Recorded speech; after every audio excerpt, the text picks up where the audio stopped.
Welcome to Hurrdat Sports Live. Comes back in. It's lifted to deep right field. Towards the corner. Goodbye. Ohtani goes deep. And the Dodgers lead game 3 on a pair of solo home runs, 2-0. Breaking ball. Drilled to left center field. Pajes going back. He's at the track. He's at the wall. It's gone.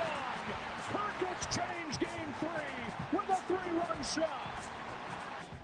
Down the line, fair ball in a tie game. Freddie Freeman comes through again. Locked at 4.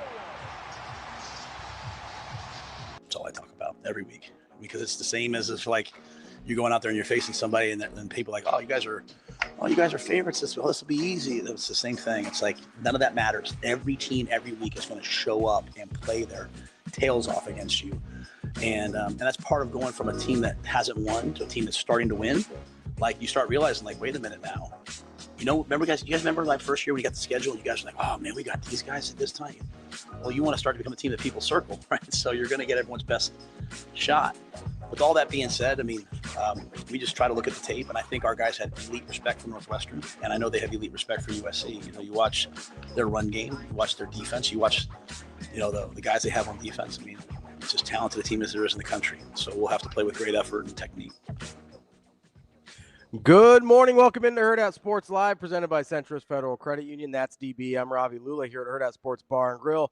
What's up, DB? How are we doing? I'm doing good. How are you feeling this morning? Well, You a little sleepy? same soup, just reheated. Just reheated. I don't even know what that means. Just a day in the life, very low sleep. Although this time it wasn't spent with like wasteful energy. It was, I'm watching Portland give it to LA, and every time a guy's in scoring position in a baseball game, I somehow think they're going to score. Yeah, no, it's not going to happen. Dude, it was incredible. Why would they do that? So, in the meantime, do you know what got booted off the box first? And keep in mind, I only went with 3, so I went with the trio box, not the quad box. Monday Night Football got booted first. Booted. Yeah, absolutely. The Chiefs when the Chiefs start having fun, and yeah, we're in trouble out there. We might be in a little bit of trouble. It ain't good. So we went ahead and got them out of there once it got to be, I don't know, probably 28-7. Yeah, that's when I lost it. But it was just like a circus. Yeah. And apparently the Commanders don't want to take advantage of any opportunity. So I'm like, you know what? Lakers are about to tip this thing. And the Dodgers at that point were probably only in about the 6th inning. Mm-hmm. So you didn't realize you were only a third of the way through it? Yeah, I had no idea. And my sister, bless her heart, she's just a diehard sports fan. Yeah. But she's a Yankees fan. Ugh. And a Knicks fan. Ugh. So we're like polar opposites. She's a Cowboys fan. Oh, she's like Rico. I'm a big franchise. Big franchise fan. Not that I can. I mean, Lakers and Dodgers, small market. So she'll hit me with like random texts, like, Dodgers bats are hot, and then boom, it's 4-2 Jays. So I'm like, you're like, don't do that right now. Yeah, we're gonna put you on ice. And so I was just locked. Yeah. Yeah, it's fantastic. So for me, there's a couple things I care about. Dodgers baseball is one of them. I got to see Kershaw and Scherzer. I asked for this. I was like, can I just see? Yeah, one time. 2 surefire Hall of Famers in high leverage situations. Mm-hmm. I asked the great Jesse Rogers, right? And I got to see it. Now, I'm not even going to hold you. I was nervous as all get out. I mean, PDP spot when Kershaw came with the full beard. It looked raggedy. It had some gray in it. I'm like, holy poop. Old man's coming out here with the Old Man socks, River. Socks he is like jacked. 41. Zip it, Marty. He was fantastic with the 12-6 dribbler curveball, and I was like, ooh, flip that thing on over, flip that thing on over. Don't leave it hanging. So I was pumped. They gave him the crowd was like, "Ooh, CK," that was awesome. Scherzer still is crazy as ever. No, I'd love to see that guy hit the Rorschach test. Oh, he's nuts. Like full on psycho. Hey, what'd you see? Grim Reaper? No, actually, that was a butterfly. I'm curious what your Rorschach test would be like. I don't know. Everything would be about sharks and killer whales. I was just say that's an orca. Yep. I'd sprinkle in some lions. You're like, that's a blood splatter at a murder scene. It's not true. It'd be fingerprints. I'm not a gore dude. Let's not misconstrue it. I like the art of the hunt. I don't. Oh, okay. I'm not a big splatter guy. Although your boy was sparring in the shower this morning and slipped and cut the old heel on the jet in the tub. So what were you doing? Were you like shadow boxing? Yes. In the shower? I was pretending to hit the water. It's dumb. I'm well aware. Well, you gotta understand. Well aware. I just was playing a game to see if I could get. It's fine until you hurt yourself while you're doing it. Yeah, I'm a little misstep. And so my heel slid back, and it got. So I'm like the king of the stupid but bothersome cut. So I have one on my finger. Yeah, you've had that one for a minute. Oh, and it's in a horrible spot. Yeah, that thing's never gonna heal. One of my trainers, bless her heart, Angela. She's like as good as anybody as we have. No disrespect to Sean Campbell, he's fantastic because he leads that team. But Angela's like, she's just anyway. She's unbelievable. So I came in there the other day, and I'm like, hey, and I'm supposed to be a tough guy, right? I don't like when people go over to the trainer. I don't do anything.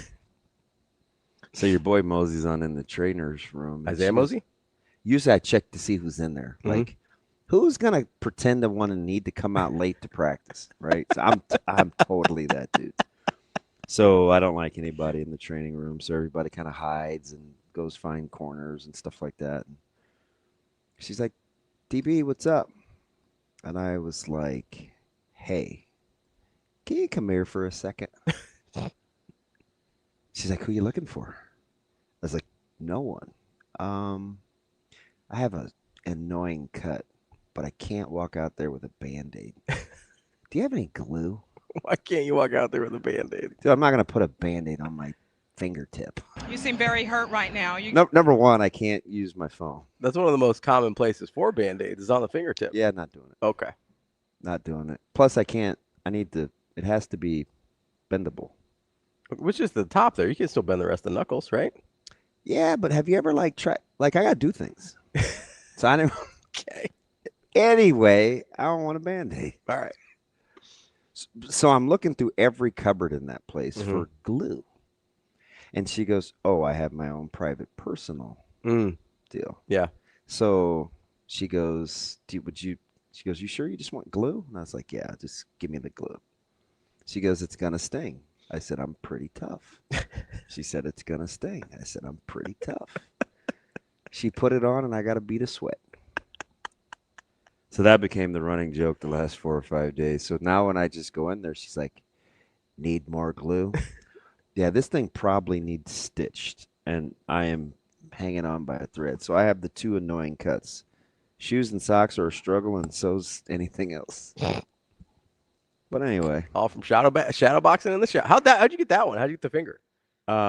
So you know the mounts that you have on shelves? And the shelves sit on the little pegs that go in the holes. Well, the peg broke, and it's lodged in the hole. Yeah. So I thought there were some more pegs in one of the drawers in the kitchen. So I'm just fishing around under the dish towels. I'm like, and we have a veggie slicer. Oh. But it has like 65 parts to it. Yeah. You know, the green one, and you hit, and I'm like fishing around, and that joker was like, soup. Oof. Yeah. It alleviates. I don't do it anyway, but like, this is like an anti-nose picking cut. It's you can't get it makes you be very accurate with TP. Like you can't. Oh yeah. You know what I mean? Not trying to get any poop on that thing. Oh, it's great. So like it's built in, surefire. Pay attention. You get an infection, you lose that finger. So it's like it has some benefits, but it's annoying. So I'm watching Kershaw, and I get to see Scherzer, and I was just thinking, we'll forget about that game because we won't forget about it, but it'll like some of the nuance will be lost. That game, like just watching surefire Hall of Famers, like Kershaw and Scherzer and Betts and Freeman and Ohtani, and it's just like, how's Ohtani the 5th guy you named? Come on, man. He's the youngest. he was on base 9 times. Oh, well aware. He's the youngest. Okay. So he probably, if the game was over today, like if baseball got canceled, there's no more baseball ever. Like you're sure Ohtani's in. I mean, I think so, but okay, that's what I'm saying. I think so. But Betts is in. Yeah. Kershaw's in. Yeah. Scherzer's in. I'm just saying, Kershaw even Freeman is in before Ohtani, I think. On career resume, yes. That's what I'm saying. Even though Ohtani's the better player. Not a single one of those people have reached the heights that Ohtani has, but they all have a better career resume. Yeah. Okay. That's why. All right. Come on, not anything else? Not I sent you a text last night and you just ignored me. I don't, because you make it seem like I'm disliking him. I don't dislike Ohtani. I just said he's good. He's really trying to make you love him. That's what I don't love him. He's trying. He's trying to make you love him. So do you know where I maybe turned the corner? Where? After he was stinking up the joint. And St. Louis Jordan texted me one night after a game, and this was divisional series maybe. Mm-hmm. He goes, how about the dilemma of walking Ohtani to get to Betts to maybe get to – this was before even like last night where it was really tough. Like you intentionally walk Shohei and Mookie to get to Freeman? Yeah, that's nuts. Now, it paid off that time. Until it didn't. Like, what a debacle. Like, yeah. I don't want to be that dude. Yeah. So he was stinking up the joint, and Jordan was like, why would you pitch to Ohtani? And I said, he has a hole in his bat. Mm-hmm. That's when he was like flailing and he was losing his backside and out. even on that triple or whatever, I was it still wasn't a good swing. Yeah, he was kind of flicked at it. St. Louis Jordan was like, well, I still didn't pitch to him. And I was like, that's fine. So Ohtani was so pissed that he went and took BP under the lights at the stadium. And that's not his personality because everybody he's a little loose. Yeah. Jovial, I think is a word people would use. He's just a little loose. So a little goofy almost even. Like it changed the trajectory of the rest of his postseason because he's pretty dialed now. NBA jams, right? He's on fire. Pretty dialed in right now. So I wasn't really rocking with I'm not even going to hold you. So the thing that bugged me, it's not even the Anaheim Angels thing. Yeah. That's where it started, though, right? It did start there. Okay. It's the whole I have this persona, right? You can't know my dog. Don't stay out of my personal life. But I'm really a squirrel. Maybe that's why he doesn't want people in his personal life because he's a weirdo. So I'm like, man, I don't know if I can ride with this dude. Yeah. Didn't have anything to do with his baseball. Well, it'd be hard to have anything to do with his baseball. The baseball's pretty good. Although, I'm funny. I know so much about baseball. I used to say things like, I don't even know if he's that good of a pitcher. Yeah, no, he's pretty good. Yeah, I used to say that. He's pretty good at everything. He'd done it 3 years in a row. I'm like, well, let's see him do it 4. He's pretty good at all of the things. Okay, yeah. Okay. Yeah, I'm well aware. Pretty good. Yeah. So, did you ever think in your lifetime you would have 2 18-inning Dodger World Series games? No. That's the dumbest thing I've ever heard. No, but I love that. It's my second favorite of all the franchises that I cheer for. Who's won? Nebraska. No. They don't count? They're the last. Oh. That's 80. Wow. Oh, you mean chronologically. Yeah. Who's my favorite franchise of all time? Steelers. Yeah. Who's 2? Dodgers. Who's 3? I think you might get mad at me here. Lakers. Correct. Oh, I was going to say, because USC's in there somewhere, aren't they? They're not. They were early. They're early. Because your dad liked them, they're right? not in like They're not in the same pantheon. They're not the Steelers, the Penguins, the Dodgers, the Lakers. Okay. And it's college.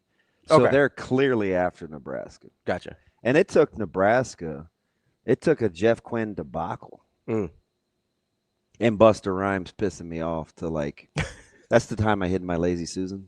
Yeah. Because I didn't want my dad to see me crying on the way back from Lincoln. And that's the order. So Steelers was the first jersey that I had, you know, the Montgomery Wards, Terry Bradshaw. And it was funny, too, because Coach Huffman, who, by the way, shout out WS, we played him Friday, he had the Remington gear, and it would have been natural for me to have, like, Turner Gill. Yeah. Nah, your boy had Bradshaw. And I don't even like Bradshaw. I was going to say. But in my defense of TB, he used to be really good on television. Now he's just become like a caricature of himself almost. Yeah, but he was really good for a while. He used to be really good for a while. There's a couple guys you don't. Who did you like on those Steelers teams? Because you didn't really like Lynn Swann either, did you? Can't stand Lynn Swann. Yeah. I don't like Lynn Swann today. Yeah. So this is not a new thing. No, I know. That's why it's funny to me. So my favorite is Lambert. I'll say Jack Lambert. Yeah. Oh, yeah. It's all defensive guys. And then Mean Joe Green. Like Jack Lambert is he's Kershaw-esque. He's Pall Mall-esque. He's way up there. Yeah. And I like some random Steelers like Greg Lloyd. Oh, Greg Lloyd's not random. He was really good. People sleep on him. No, he was really good in the 90s. I remember him. With the big fat face mask. Yeah, with the bar. He looked crazy. terrible, but he was really good. Him and Kevin Green. They were on the same teams though. Like they were on. Okay, that's fine, but they were part of a good defensive line. Green treated me, and I would too. I was super D-baggy, but treated me like to poop on his shoe. Yeah. His first year in Carolina, I was like, yeah, I forgot you guys overlapped in Carolina. Yeah, I'm not gonna like this guy. What? Yeah, exactly, JC. What? Yeah, out on Kevin Green. Yeah. Oh yeah, he drove Dom Capers crazy. Were you out on him before that or no? Yeah. Okay. You never liked him? It's just not my style. I don't like Hulk Hogan. Oh, he does look like a lot. So I like Hulk Hogan. It just doesn't fit my eye. Yeah. And remember, I'm shallow, so it's like it's all about the looks. Like you can be a good player, but if I don't like the way you look, I probably can't. Listen, I get it. I'm the guy who I just don't aesthetically like how that guy plays, so I'm out. Yeah, that's my. How about this for like if I was going to go to court and is going to uphold in the court of law? Yeah. How about me telling the judge, like DB, gonna sentence you to 6 years for terrible judgment. You don't like the way Walter Payton looked in his gear. You didn't like the way he ran. No, Your Honor, I think it sucked. This guy goes for $14K in his career on bad team. Yeah, but man, did you see the way he ran? I just don't like it. Yeah, they're getting hemmed up. Bye-bye. You want to? I don't know why. This case is close. Shut it down. Court is adjourned. Like that, I'm the guy that would say that. You'd be like, yes, Your Honor, I thought he sucked. But I couldn't really say it with a straight face. Like, I get it's stupid, but it's how I feel. I just hate the way he ran. You know, I was for some reason a video came. I don't know why this made me think of it. There's a video came across my page. I don't even remember what app I was on, and it was showing the '95 All-American team. Yeah, which is just stacked, right? Oh yeah. And how about that old line? But yeah, it's like Pace and Ogden. It's like, what are we doing? What are we doing? Got Ray Lewis on there. Who? Are you ready for this? You gonna say he's overrated? Yes, as a college player. Swear to goodness. As just a college player? Yes. Okay, fair. Yes. I think that's more fair. Yes. Now, there's a reason he got drafted where he got drafted. I thought he was extremely overrated. It was a lot of hoopla that surrounded him. Yeah. I didn't think as like functionality in college, he was a great player. He's really good. Yeah. But I'll take Ed Stewart every day that ends in Y. Stewart was incredible. Ended up being a pretty good pro though. Yeah. Yeah. He's hey. Yeah. That's why I'm glad you clarified the college part. Yeah. Just ask me. Like I'll tell you. But there was so Eddie George is on that team. Yeah. And not a fan. I'm not really either. But I tell you about seeing Eddie George at Combine. It's terrifying. Big dude. Yeah, I'm frumpalicious and some like legit boxers, like the baggy ones. Dudes in like a Speedo booty shorts, and I was like, huh. He's pretty good size. You're like, that looks different. Anyway. So it's kind of funny you bring that I up. got lots of funny stories. You want to be an author? You could write my book. Let's do it. Yeah, I could ghostwrite for you. Yeah. I would be like Drake. You hate Drake. You know what would be funny is I would definitely add like commentary notes. Of course you would. Like I would leave what you said, but then like you'd have the footnotes at the bottom. Yeah. Be like, Ravi thinks this. Yeah. I feel like that would sell. No. We could do an audiobook. We could narrate it. No. Oh, we never get done. But like I forgot how, like, I used to think Eddie George, and obviously he was a big guy and he's a really big running back, but the size of the shoulder pads those guys were wearing. Eddie George was amazing looking. He looked like a goddamn Greek god. Yeah. But like the shoulder pads are sitting this high off the shoulders. And I used to think that every running back in the 90s was like 260 pounds because of that. Because they're just like sitting that. And Ray Lewis's were too. Ray Lewis's were huge. You know, and it's all distorted for me. You know, I remember I grew up. This is funny. I grew up thinking guys like Ken Clark and Calvin Jones were big backs. Yeah. I'm trying to think. I'm going to look up. Listen, CJ couldn't have been, but maybe 6 foot, maybe 200 pounds. But when you're 5'9", $160, you're like, that's a big back. I thought Ken Clark was a big back. Ken Clark couldn't have been but 215. 5'11", 205 for Calvin Jones. Yeah, that sounds about right. Like Clinton to me was a big back. Yeah. Those guys aren't big. No, not really. Not I mean, You're exactly right. not like Eddie George. So after 4 years, almost 4. 5'9", 201 for Ken Clark. Coach Satterfield dapped me up through the window. Yeah? He went. So I was like, yes, I've made it. Finally. I could barely get the guys to look at me. Except for Sean Patton. That's my boy. He's the only dude that gives me eye contact. Everybody else is like, I'm super dialed. Well, I say, game day, Sean has less to do than some of these Nobody's other guys. worse on game day than me. Just a little squirrely. Maybe Kyle. But outside of that, you talk about dialed. So you want to know the funny thing that Casey did? I'm just story time with DB today. Yeah, let's do it. So Sharpie would always do pregame in the studio, right? Remember, I'd always joked he'd come in and he was the only guy that knew how to really work the remotes and he'd get all the TVs set up. But Ben and I had been doing the show for a couple hours and we were just getting ready to go off, and Sharpie would just be getting ready to come on. So we always did it together, like in the studio. We kind of hang around and we'd high five, and Jess would stroll on in. Casey's like, yeah, you guys can do it in the new studio. I'm going to go up to the press box and get a feel.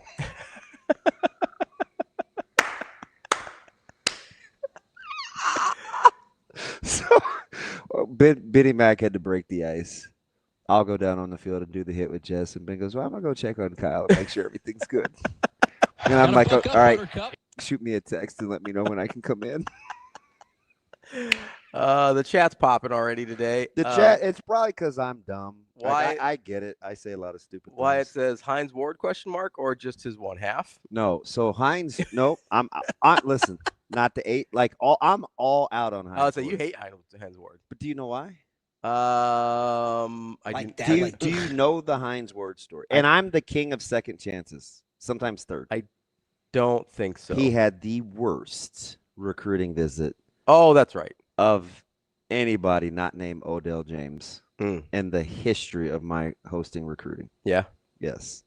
Unlikable. Really? Listen. He almost didn't make it. When Hines Ward got on the plane to go back to after his visit, I could have told you I would have scooped all the recruiting services. Yeah. He ain't coming. You gonna try to say you're better than T. Phrase? What? Knock it off. But nobody was worse than Odell James. How's that? I don't remember Odell James. Odell James was about to be a dude. I think he ended up going to Baylor, and my man was like the Human Torch. Flame on, flame off. Then it was flame out. Like, bye-bye. Odell James was a dude. He had filthy film. Yeah, he went to Baylor. Yeah, went to Baylor Bear. Yeah. Didn't play a ton. He almost did make. Ask Abdul Didn't ask play a Abdul ton. about that visit. Alex says Walter Payton runs like my 2-year-old runs down the hallway. Yeah, so the only person that so Vers was almost a fight, legit. Over Payton, over Walter and Severe. They're really the only two that like get mad about my Walter Payton hot takes. Which Vers makes sense because Bears fan, right? And I don't know what it is about Severe. He's just passionate about. I don't know, but he does not like when I speak poorly of Walter. Wyatt, are you coming to the show on Friday? I'm just hoping. Just asking. Yeah. Dixie says Ray Lewis passed all those drug tests. So are you vibing with Dixie Wrecked? That's not a real name. That's why I just called him Dixie. But he comes in with like some hot takes, gets in, gets out. Did you hear what it sounds like when you said it? Yes. Okay, I'm just making sure. Yeah, well aware. All right. Hey, guess what? What's up? That's why I don't really say it. Well, you just did. Like you said it so casually. I was like, oh, all right. I have my Ron Burgundy moments. Not this time. I'm Ron Burgundy. Exactly. No, the funniest thing about that, Mr. Wrecked, is I remember. Do you remember the deer antler spray phenomenon? Oh, with your boy VJ? With Ray Lewis. Singh was first. Oh yeah, he was. But Yeah. there was the one where it was 2012, right? Because he made it back for the Super Bowl against the 49ers. Yeah. And they're like, oh, yeah, he had a torn tricep, but he used deer antler spray. I was like, no, you're mispronouncing HGH. Again, And it's set I'm up. not even going to hold you. I love professional Ray Lewis. That's fine. That's fine. I know. There's a 0% chance. First of all. Go ahead. Here's my wrist. Would you like to slap it? No, you can love him. It's fine. I feel a wrist slap coming. No, it's just there's 0% chance that deer antler spray, which is not bioavailable orally, which is what he was saying, like you spray in your mouth. It's like Degree when they went to it's the not aerosol. It's not like deodorant, man. Like that's not healing a torn tricep. You know what would? HGH.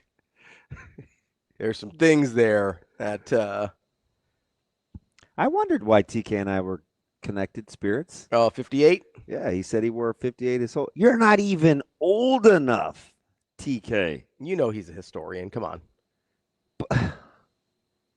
It's like me with Larry Bird. Like I don't remember watching Larry Bird play. Oh, I do. Like he's right before when I started watching. Pheromones, fellas, works every time. That's how he got his name.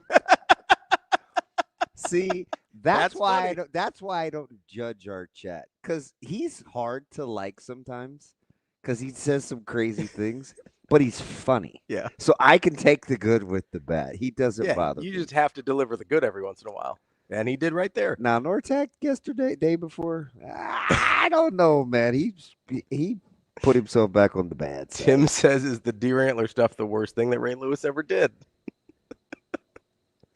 I mean, outside the city of Atlanta, probably yes. Allegedly. I don't know anything. Allegedly. I don't know. So I'm sorry, BP. Like, I get it. And I know when I say what I say about Walt, it pisses some people off. Oh, yeah. I'm just not. I get it, though. There's certain, I mean, even for me, there are certain people that I gravitate to because of either nostalgia or like I watch them growing up that don't fit my eye of what I like now. But it's just, oh, I liked that guy and I really liked him and he was important to me growing up. So he kind of gets a pass on aesthetically what it looked like. And with me, BP, you got to take it with a grain of salt. Like, I cheered for Pedro Guerrero because I thought he was just like regular black, not like from someplace else black. Like Dominican? Yeah. I think he's Dominican, right? And so like when I was like 5 and I was like, all these sweet hitters in baseball are right-handed or left-handed. I need somebody that looks like me. I want to go with Pedro Guerrero. I had no idea that my Dominican friend barely spoke English and he only had a 61 IQ. Did he really? Yes. Did you not know that? I did not know that he only had a 61 IQ. I thought you were just being, when Pedro Guerrero was being trying to mean. beat when he was trying to beat distribution charges of coke, his lawyer argued he was too stupid to be a drug dealer. In court, Ravi, he said Pedro Guerrero cannot make his own bed. Did you not know that? I did. This is new to me. I had no idea. Oh, I yeah. thought you were just being mean. Oh, I'm not mean. Clearly, I'm not mean enough for you. No. I think Pedro Guerrero is like 61 IQ. During a 2000 drug conspiracy trial, former MLB player Pedro Guerrero's attorney claimed that his IQ was 70. The attorney used this as defense, arguing Guerrero's cognitive limitations prevented him from understanding he was involved in a drug deal. See? Your boy remembers. I'm like a vault. His lawyer stated Guerrero dropped out of 6th grade in the Dominican Republic, had difficulty with basic adult tasks such as writing checks and managing insurance. Yeah, he basically was like, this dude's too stupid to be trafficking drugs. He was that. Listen, the defense worked. He was acquitted of all charges. Yeah. Even though he had like 30 kilos in his trunk. You need people like me. Okay, that's a little much. Let's not do that. You need people like me. That's a funny drop, Shane. We're just not gonna. I can slander Pedro. You can't pile on. Relax. It's still pretty funny. Good morning again. Okay. Jeez. Yeah, he literally argued he was too stupid. Wait, is Travis messing with me? How are IQ tests culturally biased? I think it's like the thing with all standardized tests. They say like a lot of them have a cultural. So like, is there a European benchmark and an African benchmark? And no, I think the Pacific Rim benchmark. I think the argument is the people that write the tests are typically from a certain background, and so their limited scope of understanding biases the test towards people of similar backgrounds. That's the argument for standardized tests. Can I just say this and not have this be a hot take? I would like to know. I'm clearly ruining the first hour this morning. I would like to know if he took it in English or Spanish. That's what I want to know. I'm just going to ask the question. Yeah, go ahead. We're always talking about cultural bias. I don't want to ask a leading question. Okay. When you think of optimal intelligence as an ethnic group, optimal intelligence, I don't. Okay. Like, do you think WASP? Oh, I get what you're saying. So who's biased? If I think no, it's the people who write the test. Okay, but who are they? They don't look like him. They might. I don't know. That's the argument. Who do that? So my question, it's don't answer. Don't, because we're already in all sorts of trouble every day. Don't ask. But times have changed. Yes. If you were to say, hey, if you were going to give me a lineup of different cultures, yeah, and say point to the smartest guy, yeah. Okay, right. They probably look like me or Wyatt. So like that's why you throw yourself into there? There's a lot of smart Indians. Don't mean you can write. I can't read. Wow. I felt like you lacked objectivity. I mean, it depends on the subject. Like spelling bee, I'd pick my people. Math, I'd pick Wyatt, you know. Yeah, Dixie, ain't it? Oh, here's Scott. Thank you, Scott. Thank you. I'm just saying, if you roll up for open heart surgery and your guy looks like my dad, you are in good hands. Lord. You're like Allstate, baby. Surprise, surprise. If it looks like Shane, you're like, I don't know.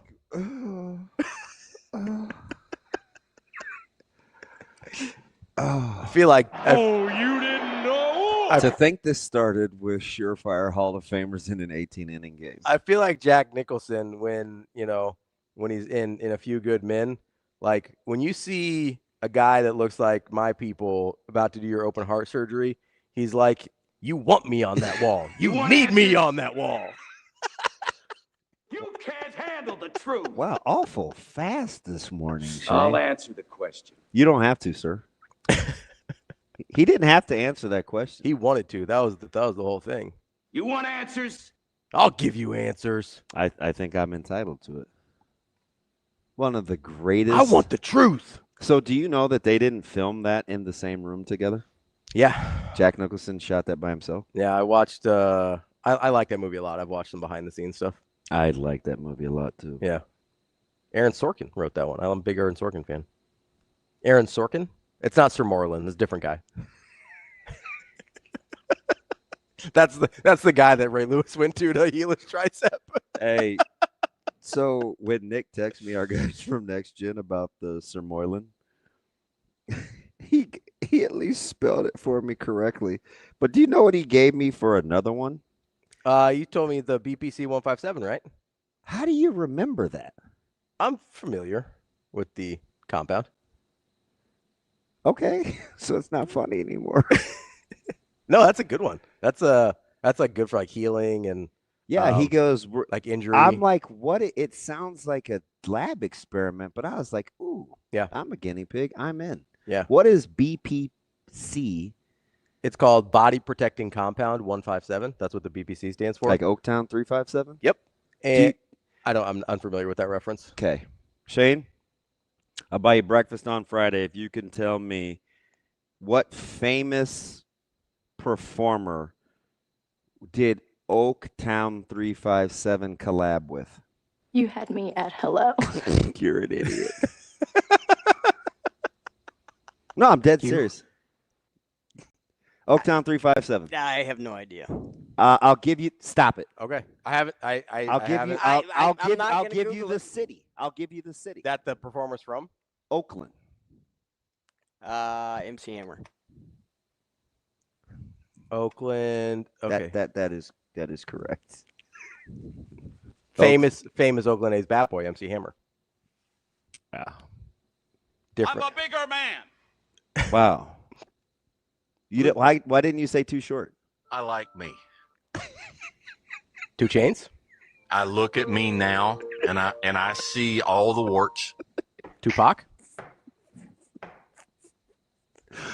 Oh, that gives me John Baylor vibes. I would buy me a cigar. He does a commercial, and I laugh every time because I'm like, it is so serious, but it's not JB.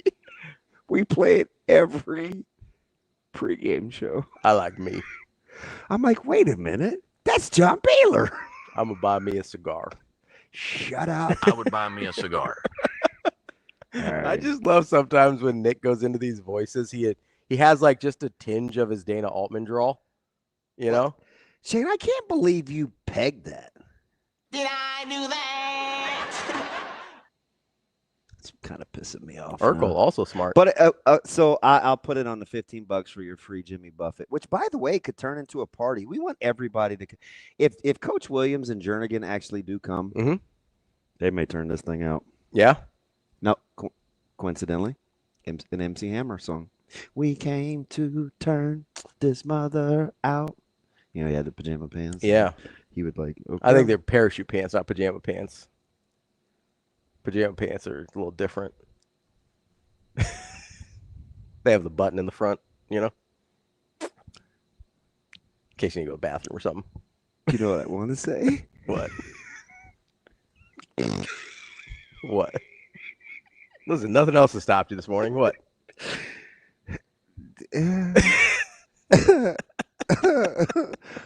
They give me Aladdin genie pants. Oh, no, yeah, vibes. for sure.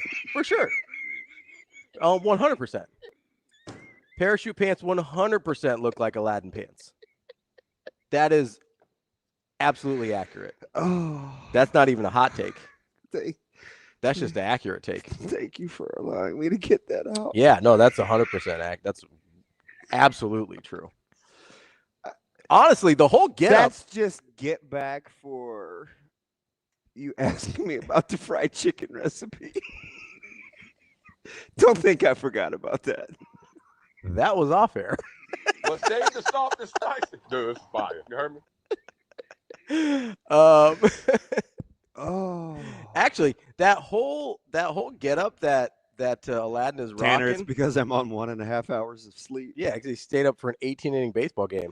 That whole Aladdin get up, like the vest with no shirt, and like that's kind of a 90s rapper get up in general.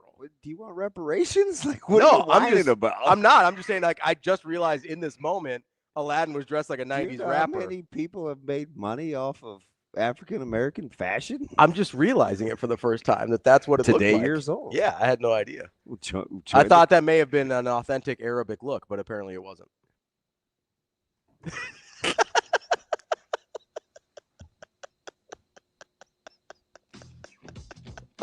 Authentic Arabic, huh? I thought so. I mean, I assume that's where it's taking place with sultans and whatnot. It seemed like it. Double A? Aaron? So we're not going to get to Derek and TK Shane? I would say Shane just hit the music. He knows we're bordering with getting released again. Derek, TK, hold on here. We'll get to you on the way back. That's DB. I'm Ravi. Lulla, Hurrdat Sports Live. Did you see KCS? He said, does DB still hate Otani? I don't hate Otani. See what you did? Yeah, a little bit, Casey. That's a lie. A little bit. I explained it. And then you're like, well, I don't love him. 9 for 9.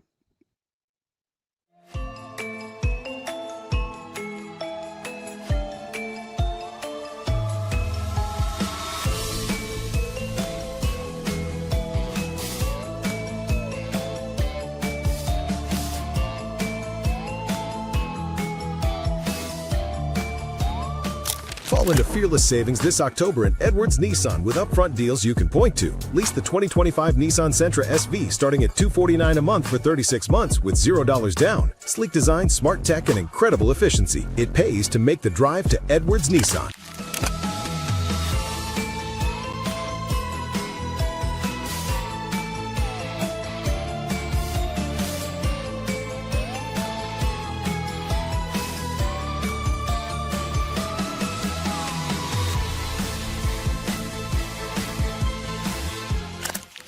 Gotta go DBK. Gotta give a shout out to Kelsey Fiend. Lexi, you got to. And the Stivvy Slide, you gotta go with Stiverins. I mean, Jordan Larson, of course, classic. Nicklin Hames, great setter. Great call there. Appreciate it. Otherwise, yeah, I'm kind of new to Husker volleyball. She's teaching me a lot. Yeah. So I have to say, Lexi Rodriguez, she was a stud here. And then shout out to Merritt Beeson, the captain last year. Absolutely. Great calls, guys. All right.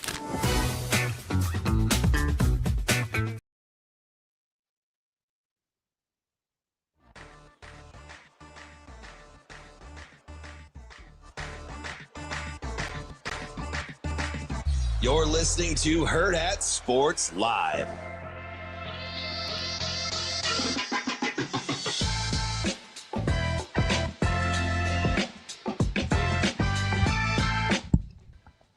I am being framed. Welcome back, Hurrdat Sports Live. You painted me, and nobody puts baby in the corner. That's DBM Ravi Lulla. If you're in your car this morning, get that seatbelt fastened, make it click. Just like Micah Benning when he locks somebody up. Make it click. Which, by the way, that's from the NDOT Highway Safety Office. What's up? There is something in my vehicle. I'm rocking with Warren. I want Warren to be my friend because he likes numbers and he's a crack statistician and I'll say he had the steering wheel thing. He had the steering wheel thing. Yeah. That's not it though. What was it? I don't know, but it tells me about where my eyes are. It's creeping me out. I'm about to send this back to the dealership. Yeah. I called Kevin. I said, hey, can I get a tutorial? He said, we'll have to FaceTime. That's what we do with our new customers. I go, I have Android, so can we just Zoom? It's telling me about where my eyes are. Hey, stay alert. and it gives me an eyeball thing. It's watching you, man. You know what I'm going to do today? What? I'm going to drive out of this parking lot, and I'm going to look just like this to the left, and I'm going to see if it knows. I'm going to put that thing to the test. You're going to get in an accident? No, I'm not. Trying to fool the thing that's supposed to Why keep is you it telling me those things, though? So that you are paying attention to the road. It's not the tension on the steering wheel. I'm telling you. I don't know. I haven't had a Subaru. I don't know. I have no idea. Got to keep watering the bamboo. Hi, buddy. I love that dude. Yeah. Oh, gotta keep watering the bamboo. At some point. Mm-hmm. That's why I hope they have a spectacular season. Like, oh boy. I can't read. So wait a minute. See, you do that, and my heart sinks because somebody's probably killing me, and you're enjoying it. Not. It's just Wyatt being Wyatt. All right. I'm gonna. Fine. All right.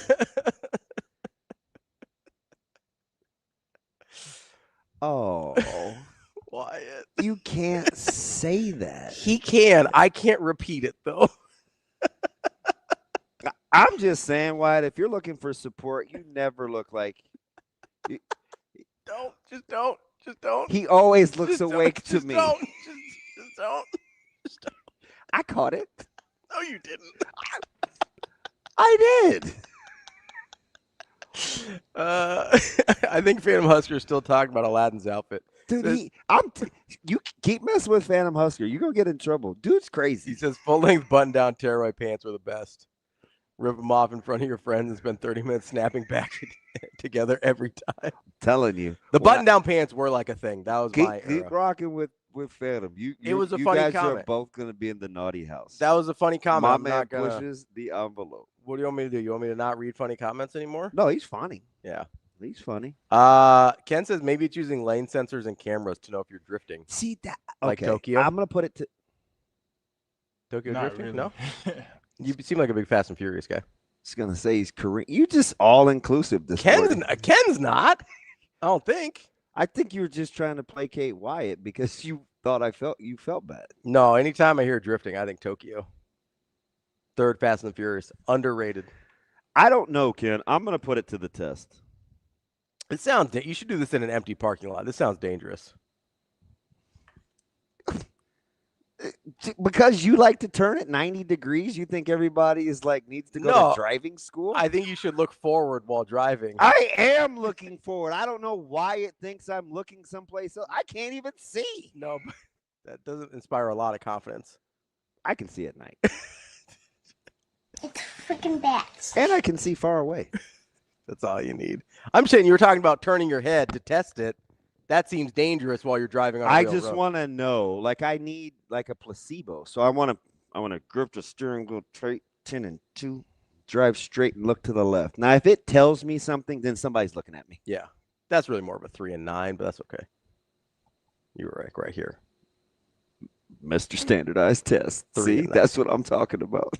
I was pretty good at standardized tests. Maybe they are written by my people. Of course you were. Whoa, what's that supposed to mean? You admit I'm smart finally? I don't know. I need some help. Is this smart, Derek? I don't know. Let's get to Derek here. Is this 308 smart, Derek? It's Derek from Alliance. So oh, that's smart, Derek. Derek, what do we got today? Hey, well, you guys are completely off the rails as usual, so I'm trying to bring it back a little bit. It's DB's fault. Always, right? 100%. Yeah. I'm the only fun one, Derek, to be honest. What's up, Derek?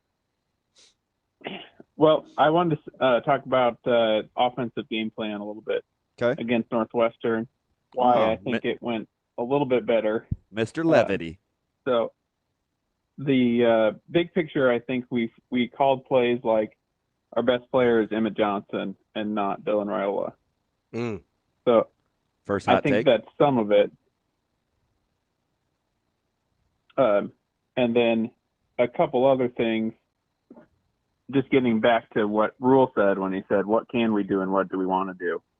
I think that we tried to do a lot more about what can we do. Let me ask you something. For Dave. example, Oh, go ahead. I'm Go sorry. ahead. No. The floor is yours.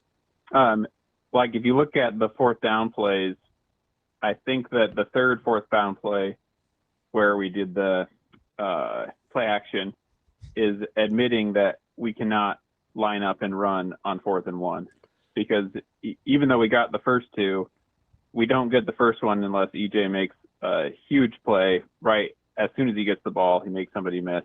Otherwise, that's a 2-yard loss. And then on the tush push, we haven't been good at the tush push all year. We should just throw that out. So I actually thought that the third play was much better call, because it's saying that we can't do this. We need to do something else. The last thing is we are really bad at deep balls. So we've had one defending deep ball them or catching them. Catching them. Okay. Well, I was going to say throwing them. We had one deep ball that was completable in the last 2 games, and we dropped it. So, but most of the deep balls that we throw are not completable, which is why we did so much better on the last drive, because we didn't try to throw anything more than 10 yards. I think. So that was my thoughts on kind of why the offensive game plan looked a little bit different than it did the other games. All right, Derek, you're going to get me to come out to Alliance, but let's go first thing first.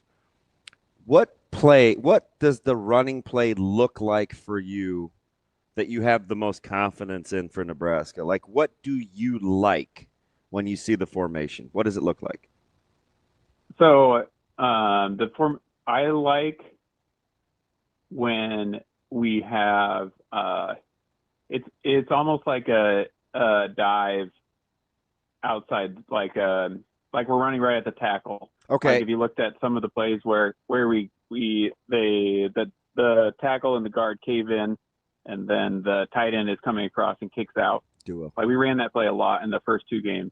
Okay. And then especially against the light box, it was very successful. Like it seems like when we run that, then we have a good play for that. Where's the running back? Is he behind the quarterback or is he offset? Good question. I don't know off the top of my head. Okay. Is the quarterback in the gun or underneath center? Quarterback's in the gun. Okay. What else? Other running plays? Yeah. Is that the one? I think that there's a couple more that we do. I mean, I think that jet sweeps can work. I think that to me actually was the worst call of the game. That whatever they called that going forward at the snap on the jet sweep they called on Hunter. That was so bad. But I don't want to get into the rest again. I think we did that enough.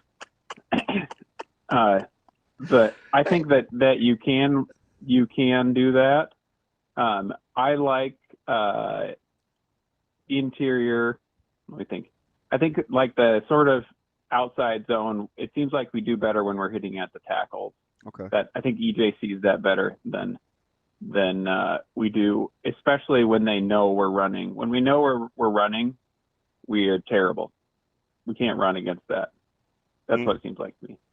Okay, so look, I'll get you out of here on this. Now, you're about 6 hours in some change for me. Are you a good cook?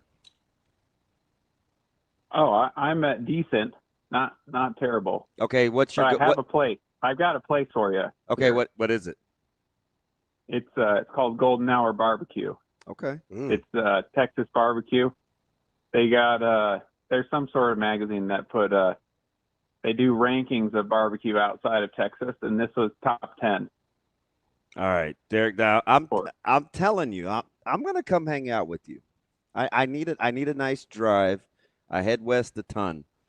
As long as there's something to eat, we'll talk football. You bring a lot to the show, man. I appreciate you. All right, I got a quick story from my kid about this. Okay, go ahead. All right, so he's 8, and he says, "Hey, go. Dad, why didn't you play football in college?" And I say, "Well, I went to a big school. I wasn't good enough to play football in college." And he says, I thought you went to Nebraska.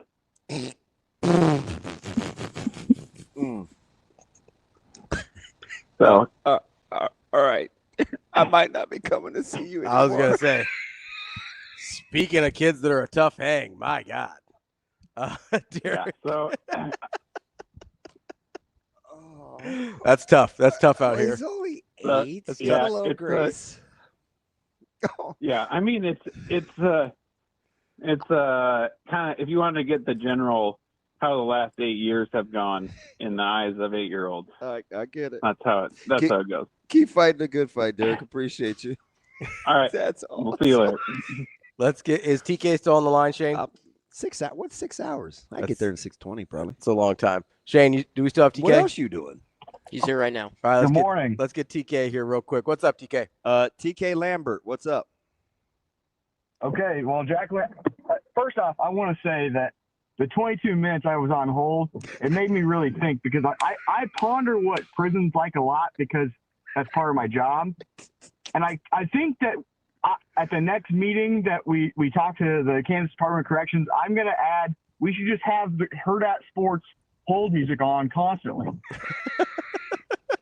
That's our version of Creed. That's our own prison. Court is in session. The wait time is in. What's up, TK? Yeah, no that's call what I waiting think on about the that. docket today. Just my own sin. All right, TK, I'm sorry. Go ahead. It's okay. So, no, Jack Lambert, I loved Jack Lambert when I was 4 years old, when I saw that NFL Films short documentary, the one that had him posed, like they called him Dracula, and he was just murdering people. Yeah. I was like, that's what a football player is. So that's like, besides Nebraska, he's the one. Okay. I like that. TK, what do you got What do you got on SC? Okay, so I'm kind of concerned with the just kind of resigning of the fates that lots of the fans and the media have seemed to have done already. That this game is going to be, we're going to have a track meet and all this stuff. Like, well, I don't think Nebraska wants to play it that way. Do you? No. I think that Nebraska probably wants to take USC and make them do what they did to pretty much everybody except for Michigan somehow, where they just are disinterested in fitting run gap, their run responsibilities, and basically like just do the Illinois thing. So, SC's interesting because statistically you'd think they would be – there's something – right? Their points per expected drive is or their yards per expected drive is pretty high, right? They move the ball a ton. What do you think ails SC in terms of why they are what they are? Because statistically, especially on offense, you think they would be this juggernaut, but for whatever the reason they aren't. Does it defy or accentuate analytics when you look at SC versus the production? I think with SC, you really got to break it down to a home versus away. Just like you did with, like, Lincoln Riley, I think, has only won one Big Ten away game, or two Big Ten away games. Mm-hmm. And one of them was in Los Angeles. Mm. And he beat Purdue after 7 hours of rain. So, I mean, their away stats are really an anchor on their offense because they drop. I'm sure you guys saw, I think Severe he always puts out his stats. They dropped they dropped 2 touchdowns worth of points when they're on the road. Yeah. Yeah. So I just don't think that USC, I mean, if you let them make it a track meet, then, I mean, you might as well give up now. But, like, if you can drag them into deep water and see if they can swim, make them right? play a 4-quarter game. Yeah. Huh? I said drag them play into a 4-quarter game. See if they can swim. Yeah. See if they're really about that life, fitting the run in the fourth quarter when it's 30-something degrees outside. And, I think Nebraska needs 2 of those long 6 to 8 minute drives, and that will suck out all life. All right, TK, we appreciate the call. As always, we're going to take a quick break here. We'll be back in just a minute with Brett Ciancia from Pick 6 Previews. That's DB. I'm Ravi Lulla. Hurrdat Sports Live.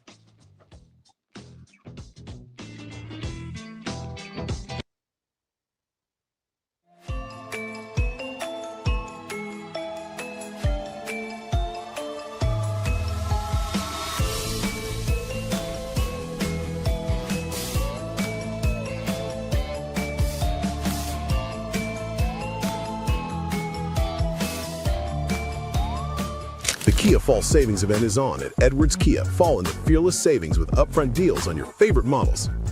Lease a 2025 Kia Soul LX starting at $189 per month for 24 months with $2,000 due at signing. Style, efficiency, and a price that moves you. Smart looks, fearless savings.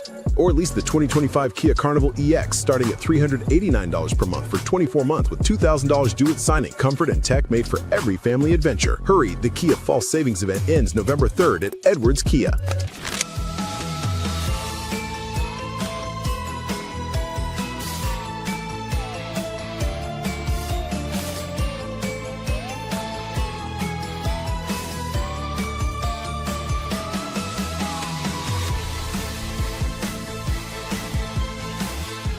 We felt like there's some guys just watching practice. I'll talk about the D-line first. I'll go back. We felt like there's some guys just watching practice that deserve to play more, just based upon their effort in practice. And just, you start to get guys banged up and worn out a little bit. And so we kind of went the other way. Just say, we're going to put these guys in.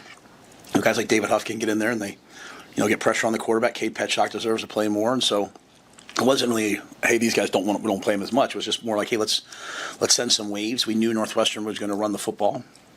And so we wanted to reward guys who've been practicing at a high level. We believe in practice. Our guys do a great job of taking care of their bodies. Drew Hamblin, our trainer, Mitch Cholowinski, sports science, Kristen and Corey, but all the people that work underneath him. I mean, we have these infrared beds that are amazing, and I can't even get in one anymore because there's a player always waiting. So they're for them, so they should, go first, obviously. But it's just our guys are so committed to taking care of themselves. I think they also understand if you let up in terms of the way you practice. I mean, you have to be smart, but you lose your edge, and we're a team that needs to have edge.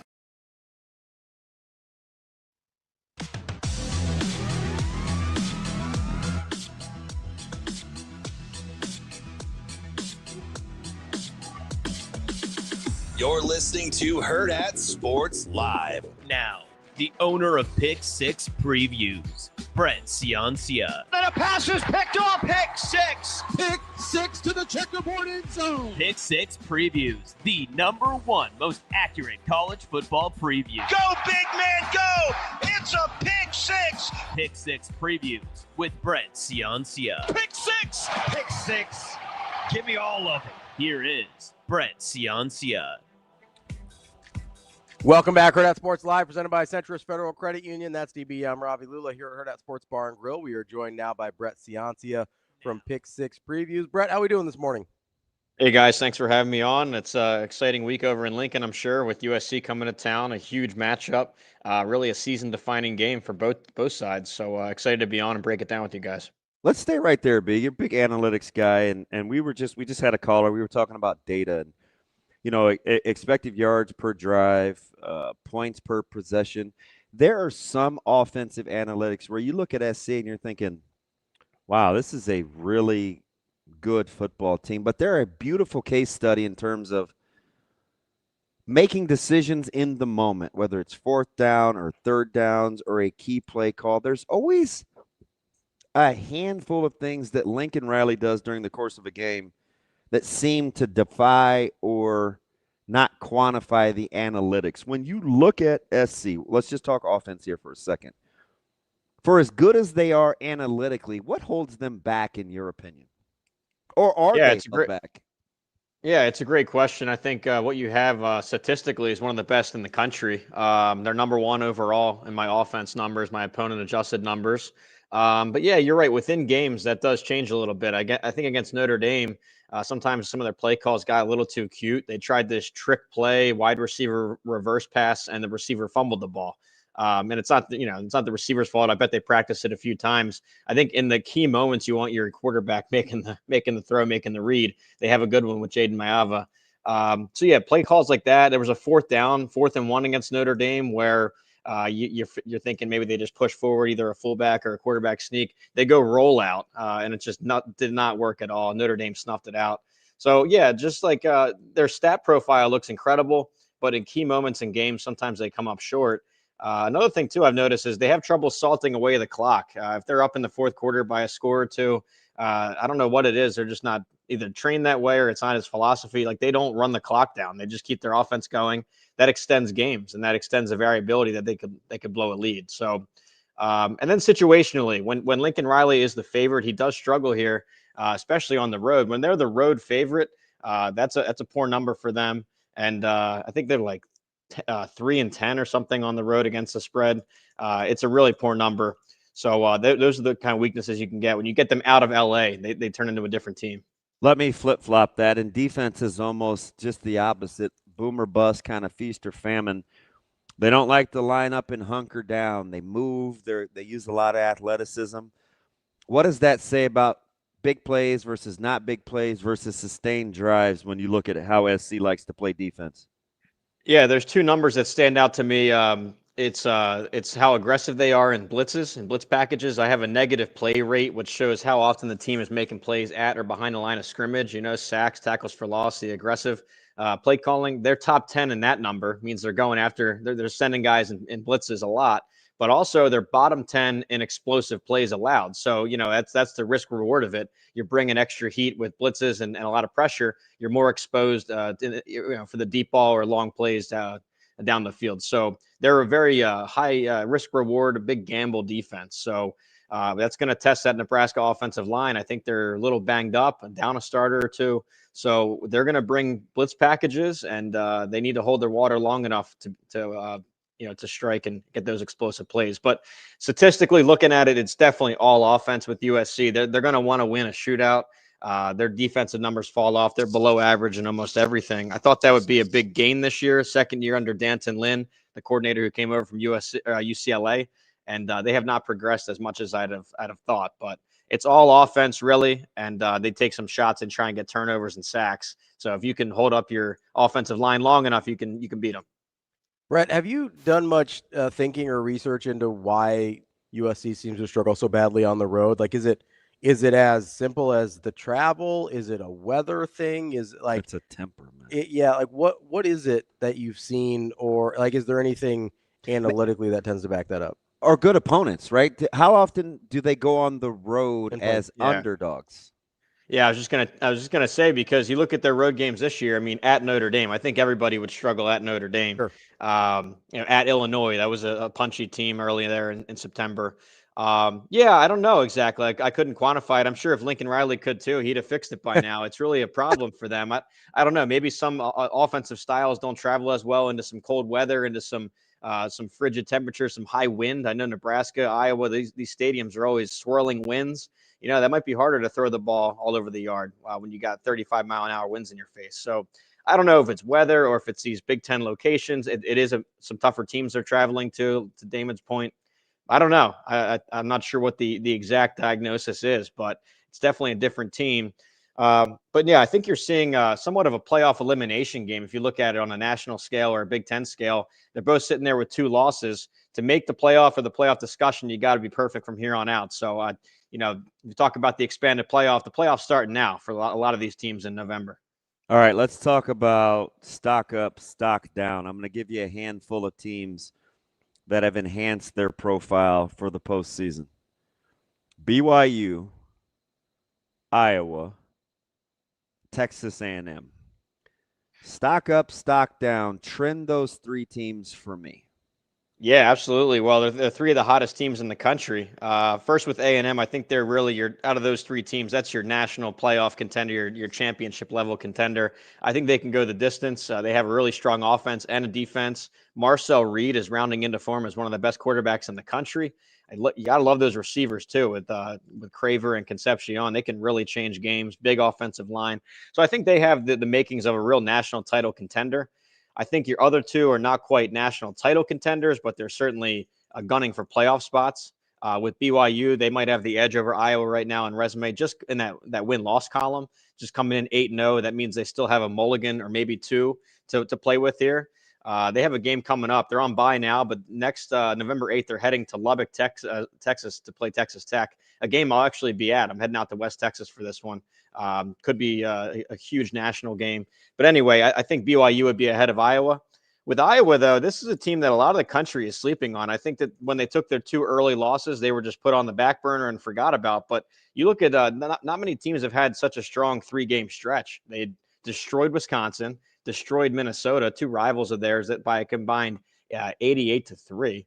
And then they beat Penn State, which I know had fired Franklin. That's still a talented ball club. So a great 3-game stretch. They're in my top 10 hottest teams right now. If you look at just the last couple of games, that's one of my numbers I look at. So yeah, three, they're heating up, all three of them. So Brett, what do you do with teams like Alabama or Texas where they struggle against teams like Mississippi State and South Carolina respectively, but they still get the wins? Like, obviously Alabama and Texas are in different points of their season, but what do you do with them in terms of how you view their stock when, yes, at the end of the day, you get the win, but very easily could have lost either of those games? Yeah, I think it's two categories here. You're looking at a playoff resume, what you have done so far, or are you looking at the forward-looking, the predictive model, the power ratings and projecting forward? With Alabama, I think their resume to what they've done so far here, late October, early November, could be the best resume in the country.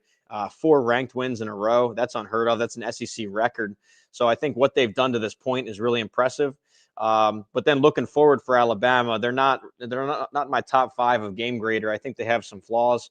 They want to clean up that rushing defense a little bit. So I don't know that they're a top 5 team in the country going forward, predictive and power ratings wise. With Texas, they have a lot of problems. I mean, their passing offense has not developed. I thought it was turning a corner against Oklahoma, against a really strong Venables defense. Arch Manning made some nice throws, but they've had some close games since then. At Kentucky, at Mississippi State, both by a score, both really survival games. They needed special teams and punt returns to survive. Those are the 2 worst teams in the conference. So they have some problems with Georgia and A&M coming up down the stretch, and Vanderbilt this week. Don't overlook Vandy. So I think Texas has a lot of issues. They're out of my playoff bracket for now. Brett, I'm not good enough to do this for a living, but I did have not just ATS, but outside losing, Texas going to Stark Vegas and Bama going to South Carolina. I didn't get either one of those outright wins, but what's the model say going forward for Alabama, given kind of what the rest of college football is doing? I got your feel on Texas. They're out. How much do your models like Bama? Yeah, well, first off, your 2 picks last week, you were pretty dang close. I mean, I almost have to give you a partial win there. I mean, Alabama was tied 22-22 with a minute left. You had that one close. And then the Texas game, 17-point rally in the fourth quarter, kind of a miracle survival for them. So unbelievable. You were right on the ball with both of them. I'm glad you at least got the ATS part of it. But with Alabama going forward, I'll say this: a couple of their games down the stretch have gotten easier on paper. LSU coming into the season, that was supposed to be a potential loss for Alabama, really a toss-up type game with the firing happening and LSU just being downgraded on both sides of the ball. I've got Alabama favored by 2 touchdowns there on November 8th, the LSU game. Next up, they get Oklahoma. I have Alabama favored by a touchdown there. It's in Tuscaloosa. They really perform well there under Kalen DeBoer. So I think those are both wins. They get their FCS week off on November 22nd, and then they go against Auburn, a team that is nearly about to fire Hugh Freeze. So 3 of these November games looked tougher back in August in the preview magazine. They're looking easier now. I've got them favored in all 3. So I have Alabama going 11-1, and that would be good for an 8-0 SEC mark and a spot in Atlanta to likely play Texas A&M. That's who I've got right now playing in Atlanta. It doesn't appear that Vegas has caught up with Vanderbilt. Have your models caught up with Vanderbilt? I don't think so, no. And, I've got them 18th in the country per my game grader. And I think if you look at the AP and the coaches, I think they're top 10. And they're really strong against the spread, checking in 6-2 against the spread. So you're right.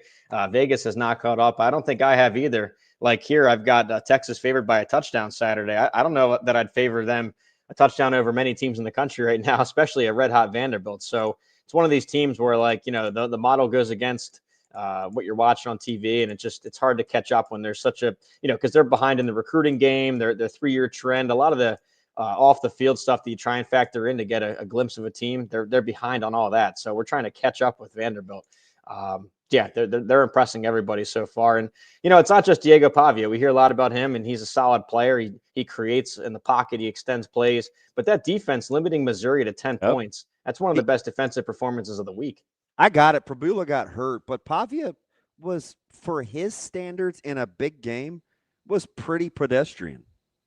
Yeah, so, that's why I think about it's more of a team effort with Vanderbilt. And that was early in the season, it looked like it was going to be an all-offense kind of team, but the defense has really stepped up. It's really veteran.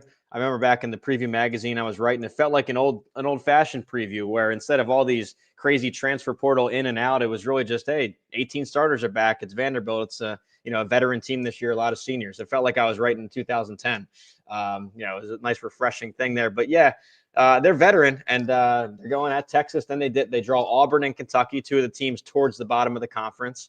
I wonder if a 10-2 Vanderbilt makes the bracket.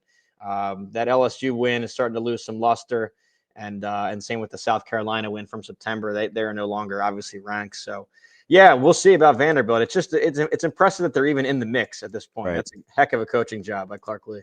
Can you overlook or because Clark Lee's name is going to come up for jobs, how critical is it that we remember fit and not resume, especially when you look at recruiting and what it takes if you're going to elevate in terms of positionally? Do we need to be careful with a guy like Clark Lee that Vanderbilt is a good fit, or does the model tell you something different? Well, with coaching searches, a lot of times you can't even look at a model. This is really the personal side of the game where, the one thing that it's hard to account for is an alma mater situation. And with Clark Lee, he's a Vandy guy through and through. He played there. He took over his alma mater. And similar case with Kenny Dillingham. I see his name coming up a lot on some lists, but that's an Arizona State guy, a lifer from Arizona, from the Valley. And I don't know. I mean, with all the big money going around in college football now, I wonder if some of these guys will just hunker down and stay at their alma maters, use it as leverage, say, hey, I'm getting these huge offers. How about the NIL department? They can maybe match or give me some of that back, and I can go build a roster with that money. I don't need to inflate the salary, but give us more of a pool to play with coaching. Support staff salaries and recruiting salaries, transfer salaries, kind of the Lane Kiffin model, because a couple years back, he was getting a ton of offers from the big money SEC teams. He hunkered down at Ole Miss, used that extra money, I guess leveraged it to sign some of the best transfers in the country. So with a Clark Lee, a Kenny Dillingham, these alma mater guys, I wonder if they just stay longer at their school and just continue to build. Who should be a little more cognizant of the situation there? And when they get courted, is it Elko, whose name's obviously going to come up? He's got a great offensive coordinator, but he's a Northeastern guy. Or a guy like Fish, who they're really good at home at Washington, not very good on the road, is clearly going to probably grab some suitors. Who needs to be more cognizant about the grass not always being greener? Well, I think with Mike Elko's situation, I know that A&M has struggled to meet expectations for quite some time. But if you look at resources, if you look at the conference they're in, the geography, the location that they're based in, the recruiting base that they have right there in state, I think Texas A&M is really a program. If you're trying to build a dynasty or a national champion contender, he's defying history. Yeah. I think it can be done at A&M. I think you can build a serious powerhouse there. They have the money and everything behind it there to do it. Now nobody has, but I think that's possible. With Washington, I think that they might be a notch below that in terms of if you're hitting your program ceiling. I don't know that their ceiling can match an A&M ceiling. So I don't know these guys' personal goals and all that. Like I said, that's kind of off the model and off the stat sheet. But I think Elko can build a national champion at A&M. I don't know the same at Washington with Jed Fish. So if he has national champion and kind of a dynasty aspirations, I think he might want to look elsewhere. But he's got a nice thing there too. He just got there. I want to see them, both these guys, continue to build into the third and fourth seasons. I like these guys a lot, both of them. Are you surprised, or is it confirmed that Manny Diaz gets a lot of buzz?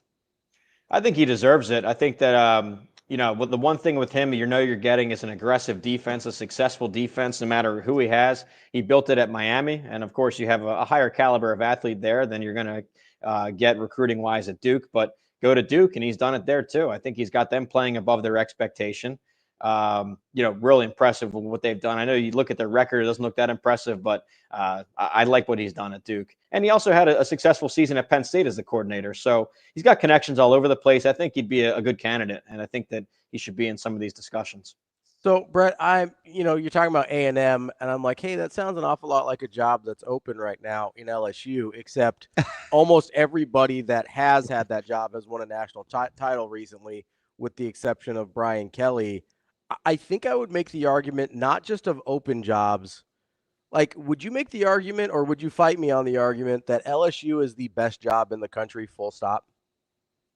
Wow, that's a tough one. I mean, I don't know. Best overall, I don't even know how to quantify that. I hear that topic come up a lot. In terms of national titles, they've had some successful guys do it. What I do like about LSU is that they're the only team in town. There's no in-state rival to be poaching in-state recruits. They kind of like Nebraska. They get to really dominate their in-state recruiting. And Louisiana, if you look at, I know they're a little bit smaller population-wise, but if you look at it per capita, the number of 5-star and 4-star guys that state is churning out, they're number one in terms of the proportion of players that are highly rated. So they can really lock down a great recruiting class and just stay within their state borders. That goes a long way. So, that's certainly a top job. I mean, look at how many different coaches have won there. I don't know how to rank it, guys. That's so hard. I see these rankings come out. I don't even know what it means. What's the best job? I guess the best is who's paying the best, but I guess access to resources and recruiting paths, all that. LSU's got it all. I would argue that the best job is the job that's expectations meets their achievability. Yeah, the closest, right? Yeah. And I would argue for as good of a job as maybe it's Florida then. I don't know. Does LSU have crazy expectations? They gave Brian Kelly a reasonably long leash, and he was never anything but okay there. What'd they give Ogeron? 5 years. It was two bad years after the title. What's more reasonable, BC? Is it Florida or LSU, where expectation levels meets past performance?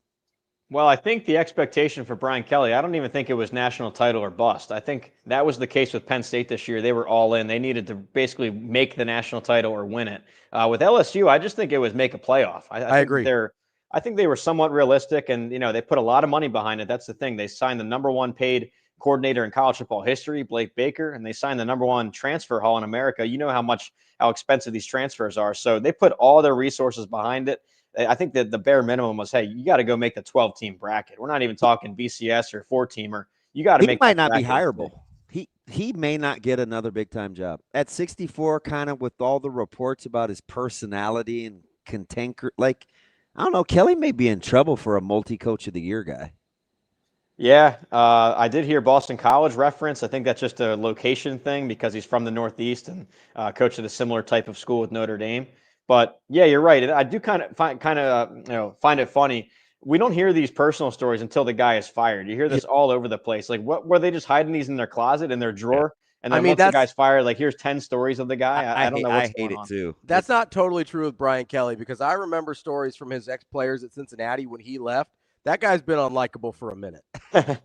Yeah, I mean, I never have met or talked to him, but just from watching him on TV and seeing the way he carries himself in post-game interviews and press conferences, yeah, I don't know. I'm not the biggest Brian Kelly fan, but yeah, now you see all the stories come out. It's interesting. If you're gonna pick a team from off the grid, and they need things to break right, you going with Virginia or Michigan? Ooh.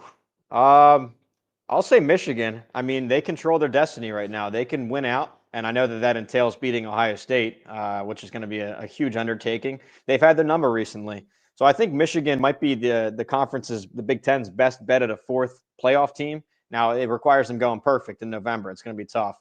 With UVA, I just don't see it. I know they're sitting there 7-1. I think with the ACC, you have less of a mulligan card in the playoff. You almost have to go perfect, too, over there. And my numbers have them projected as an underdog against Duke and a slight favorite here against Cal and Wake Forest. So I think they're going to take a loss or two. So I think your best bet at an outsider playoff would be Michigan. They have the run game figured out. Their front seven is nasty. Now you want to see some development from the pass game. That'll come as a true freshman, but they at least control their path. I think that if they win out, they're in. So there was a team we were talking about earlier, Vanderbilt. Their head coach is an alum. Your models don't know what to do with them. High academic school, and got a little bit of gold in their color scheme.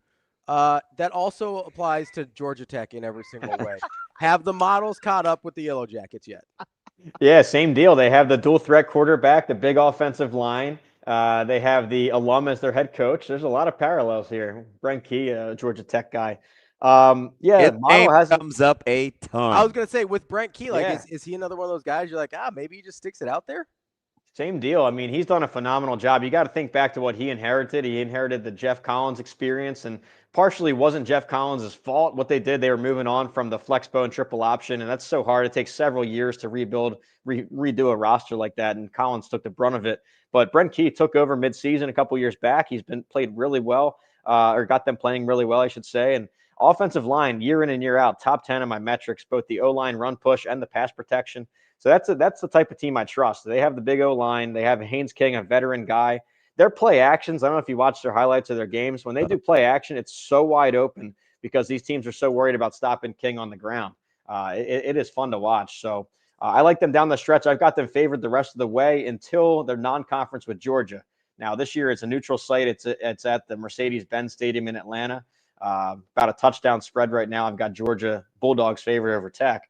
But still, if they take that loss, they could win their ACC title game and get the auto bid. So this week, first time of the season, I've got them into my playoff projection there on Pick 6 Plus. Yeah, it's interesting when you watch them play because you can't really play with a free safety because you have to account for the quarterback. And then it's just about winning one-on-ones. You sell that good run action, and it's like, I get it. Defensive coordinators are probably saying, we just need our guys to make a play. And Georgia Tech on offense is like, yeah, that's the whole point. Right? Yeah, Brent Key, he calls it 31 flavors of counter. It's like Baskin Robbins, but counter misdirection. They run counter so well. And then Haynes King, when he fakes that pitch and goes up the middle, it's like a train coming down the track. So they are impressive, and they don't make mistakes. So that's the kind of team that could be scary. So when you're kind of looking at this, I want to go to like Oregon and Iowa. Do you feel better or worse than the conversation you and I had about Oregon 2 weeks ago? Yeah. I mean, I guess you have to say worse. I mean, just coming off the Wisconsin game, it was an ugly game. They lost their quarterback for part of it. It was downpours. I know these sound like excuses. They're kind of ugly, though. Yeah. When they got into the meat of the schedule, they slowed down. Maybe this is just who they are, though. Yeah, I mean, so the deal with Oregon coming into the season in the preview magazine, doing the research, it was a young team. This was, I wrote in there that they were my 2026 national champions. I thought they were young, that they would grow this year, maybe make a late playoff push this year, but really round into form in 26. And they came out of the gates so hot that maybe we moved that up a year, thinking they could contend this year. I think they might take another loss down the stretch. I think USC and Washington are both really great offenses, maybe not so much defense. Iowa, the flip side of that, one of the best defenses in the country. Phil Parker's got again. Their run game has been strong. Gronowski's running the ball, not making mistakes. Their special offensive linemen that are in first-round draft picks, they're pretty good. Yeah, elite offensive line. The return game with Weegan is incredible. They make turnovers. They convert their turnovers into points. So, yeah, they have 3 really tough games coming in November. I could see them dropping one, and you wonder what a committee does with a 10-2 Oregon sitting there with, Penn State was supposed to be their marquee win. That's now no longer a team with a winning record. Their best win will probably be Iowa or USC if they were able to win either of those. So Interesting with them. But yeah, I think they're, they look a lot different than we thought in September. That's our guy, Brett Ciancia, Pick Six Previews. Brett, appreciate the time as always. We'll talk to you next week. Thanks, B. Hey, thanks for having me, guys. Good luck, Huskers Saturday. Appreciate it. That is Brett Ciancia from Pick Six Previews. Good stuff there as always. That's dicey. Which part? If you had to pick today to make a blip on the national radar from where they are right now, Virginia or Michigan?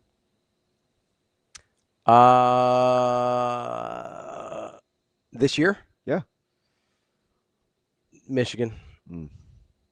Seems to be the consensus. Yeah. I don't know. I don't either. I feel like Virginia's 7-1 in the ACC. Do they feel like the 16th, 17th ranked team in the country? They do not. Yeah. I look at the ACC. It's really, really strange, right? Because I still think Miami's the best team in that conference. You don't trust them, though. I don't at all. And a lot of that's Cristobal. Obviously, Louisville's really good because we saw them beat Miami, and they've only got one loss on the season. Georgia Tech's undefeated, and nobody wants to think they're good at football. And then you've got Virginia, who's only got one loss, and nobody really wants to think they're good at football. I don't know what to do with the ACC at all. I have no idea. They're in more control than Virginia, than Michigan is. Yeah, they are. But we like the brand of Michigan better. 100%. And that might just be what I'm doing, is that I like the brand of Michigan better. Just a thought exercise. I also, I don't know. I'm having trouble with what I've seen, what I think mediocre teams do to Virginia in terms of like score a lot of points. It's super hard to win. Yeah, it is. Isn't it? So I'm glad we get like the analytics numbers, guys, because when I say it yesterday or, on a Monday, it just seems like, oh, that's just DB being DB. But when I tell you something is disjointed, and it started with kind of Sam's sentiment talking about SC. We think it's like this daunting thing. We think SC and we look at the numbers and it's like, ooh. And then I'm like, well, you have to actually watch them. Yeah, I think their skill position players scare us. I think that's what it is. Like but stylistically, I don't think I'm not trying to convince you either way. What I'm telling you is stylistically ask yourself what kinds of teams do you think will give Nebraska fits? I mean, the teams that have. Look at the teams that have given Nebraska fits. The Minnesotas, the Northwesterns, kind of that slow it down, grind it out, want to fight you in a phone booth type football game. Now, SC can run the football. They can. Don't get it twisted. They can run the football. But it is a different type of. It is a different type of run. Yeah. And defensively, they don't want to. Fight Raiola you. has more pass attempts than Maava. There's no way you would have said that going into 2025. USC doesn't, and I think it's by like 30. Yeah. Now, the bye helps. Nebraska's only had the one, so maybe you skew it. But my point is, call it even basically. Probably wouldn't have seen that coming. No. Right? Nope. I also think there is something. You just have to get it. You have to really pay it. This is where it always matters, but like coaching matters and self-awareness. How does Nebraska want to play and who do they want to be to win this game, to win this game against SC? I also think there is something to the fact that USC doesn't hate you. Did you see all the tweets coming out about how cold it's going to be? Oh, it's like mid-30s at kick. You'll be good. That's exactly what Coach Rule wants, by the way, for this SC team to come to. He's praying for winds and rain. Yeah, and for this else. SC team to come to Lincoln. He's been talking about this all year. He's like, oh, I'm glad they're coming in November. Hope it's cold. Yeah. Hope it's snowing.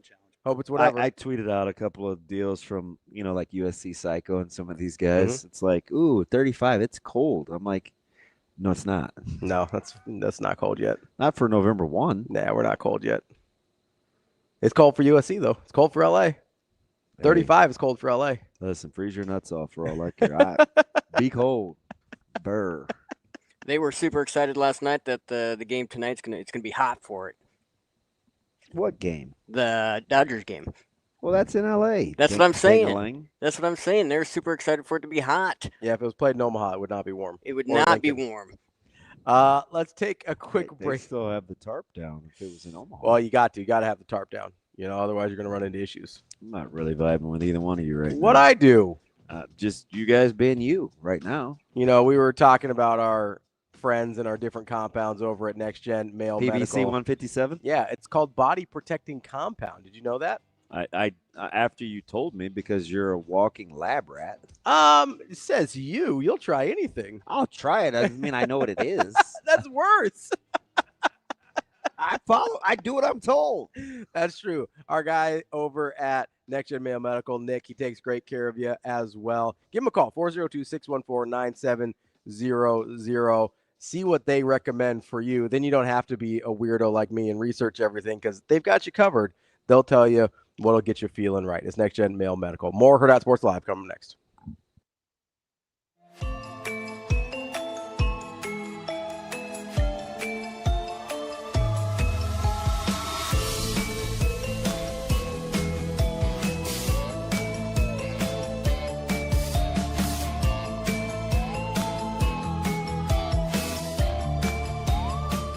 Fearless savings this October at Edwards Chevrolet with 0 down sign and drive deals waiting for you. Get $12,000 off MSRP on the 2025 Chevrolet Silverado 1 LT Crew Cab 4-wheel drive, or lease for $555 a month with 0 down, strength and upfront savings. Or drive the 2025 Chevrolet Trax front-wheel drive LS, lease starting at $299 a month. Sign and drive with 0 down, smart design and modern tech that fits your lifestyle. Don't wait. Fearless October savings are happening now at Edwards Chevrolet.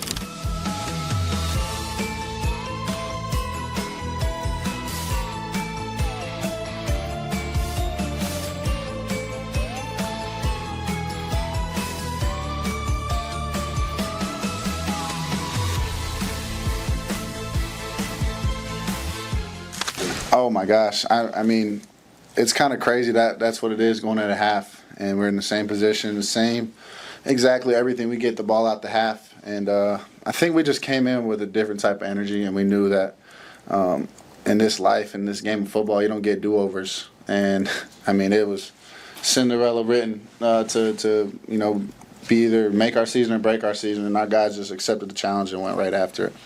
Yeah, I'm like, dang, because we felt good about our script coming out of half, but I mean, that's the best opening script you could ask for, is my guy taking it back. So, I mean, that kid's story is insane. I would encourage everyone to go dig deep and learn about him, because that's a special kid. He came from nothing in Detroit, and he came here and he's making a name for himself, and I think he'll probably have his name being called by our Husker fans every time he gets the ball, returning. So I'm proud of him.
You're listening to Hurrdat Sports Live.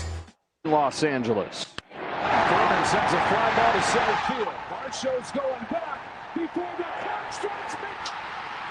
Damon has ended it. It's a repeat hero with the last word on a Game 3 classic.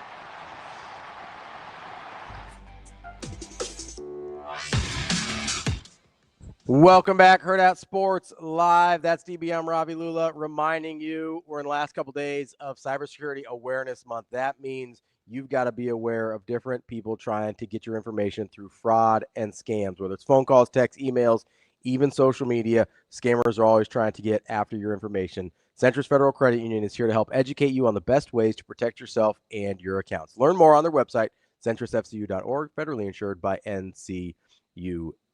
DB. Yo. I wanted to ask a couple questions here. No. We're talking about coaches. Do I have to oblige?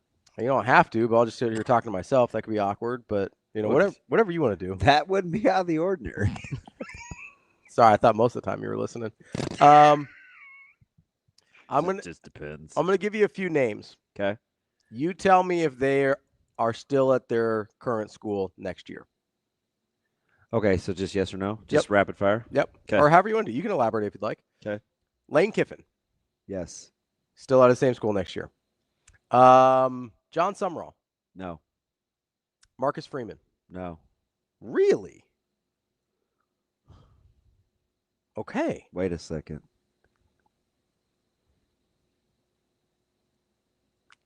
Marcus Freeman, Notre Dame Fighting Irish. I know. Well, I'm just filling the dead air. There's a lot of rumors and innuendo of people I trust. Okay, start over. Okay. With everybody. Lane Kiffin. Hang on. Oh, sorry. Clear the mechanism. This is just me. Deep breath. No preconceived notions. Okay, go. Woosah. Go. Lane Kiffin. Yes. John Summerall. No. Marcus Freeman. Yes. Dabo Swinney. No. Fired or different job? Different job. I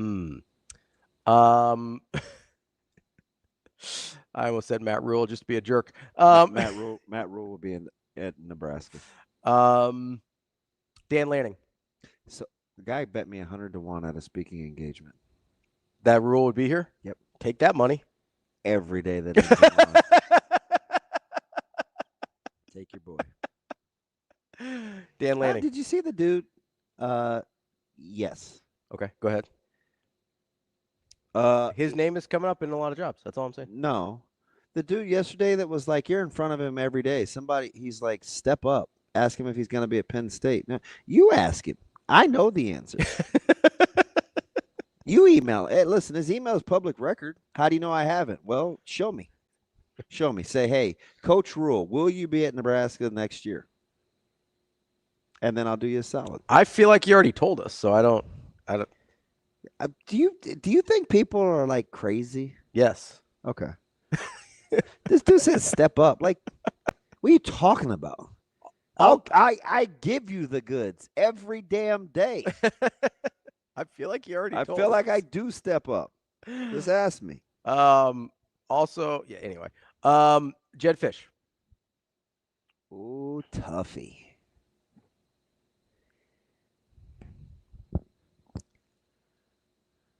I know you like him.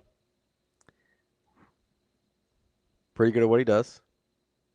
I'm gonna say yes. Okay. Don't love it though. Kenny Dillingham. What's the ceiling for Arizona State football? No. Because I think that's the question with Kenny Dillingham. No. Clark Lee. See, Clark Lee's a guy that I almost know too much about. Yeah. Spent a ton of time there. I know his general manager. Been recruited by him. I would say he recruited Caleb, didn't he? That's Coach Jackson's guy. Yeah. There's still a Rezac playing there, right? Oh, yeah. Yeah. A lot of connections to Vanderbilt.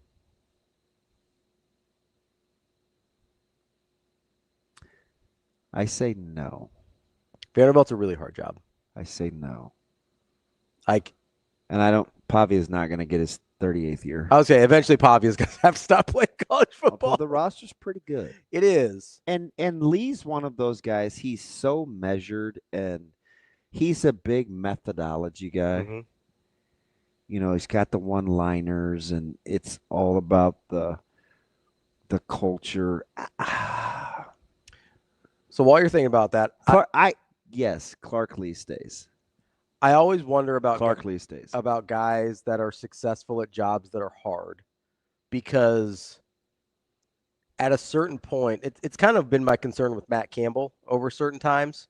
Same with Lance Leipold, where you go, hey, you can still be a really good coach, and the record may not reflect it. So can I just say this about Matt Campbell? Sure. There's a handful of coaches that are significantly better than what their record says. Matt Campbell's one of them. Matt Campbell's one of them. I 100% agree. I have been on the Matt Campbell train. And listen, Matt Campbell is one of them. I love that Nebraska ended up that job comes with its own unique set of challenges. Really hard job. I think Matt Campbell's fantastic. I love that Nebraska ended up with Matt Rule. But early on in that process, I was losing my mind trying to convince people that Matt Campbell would be an excellent hire. Dude. Because they're like, oh, a couple 7 and 6 years. I don't think you understand how good of a football coach that guy is. He's really good. He's unbelievable. You'd like him, he's unbelievable. He's incredible. Is Matt Campbell at Iowa State next year?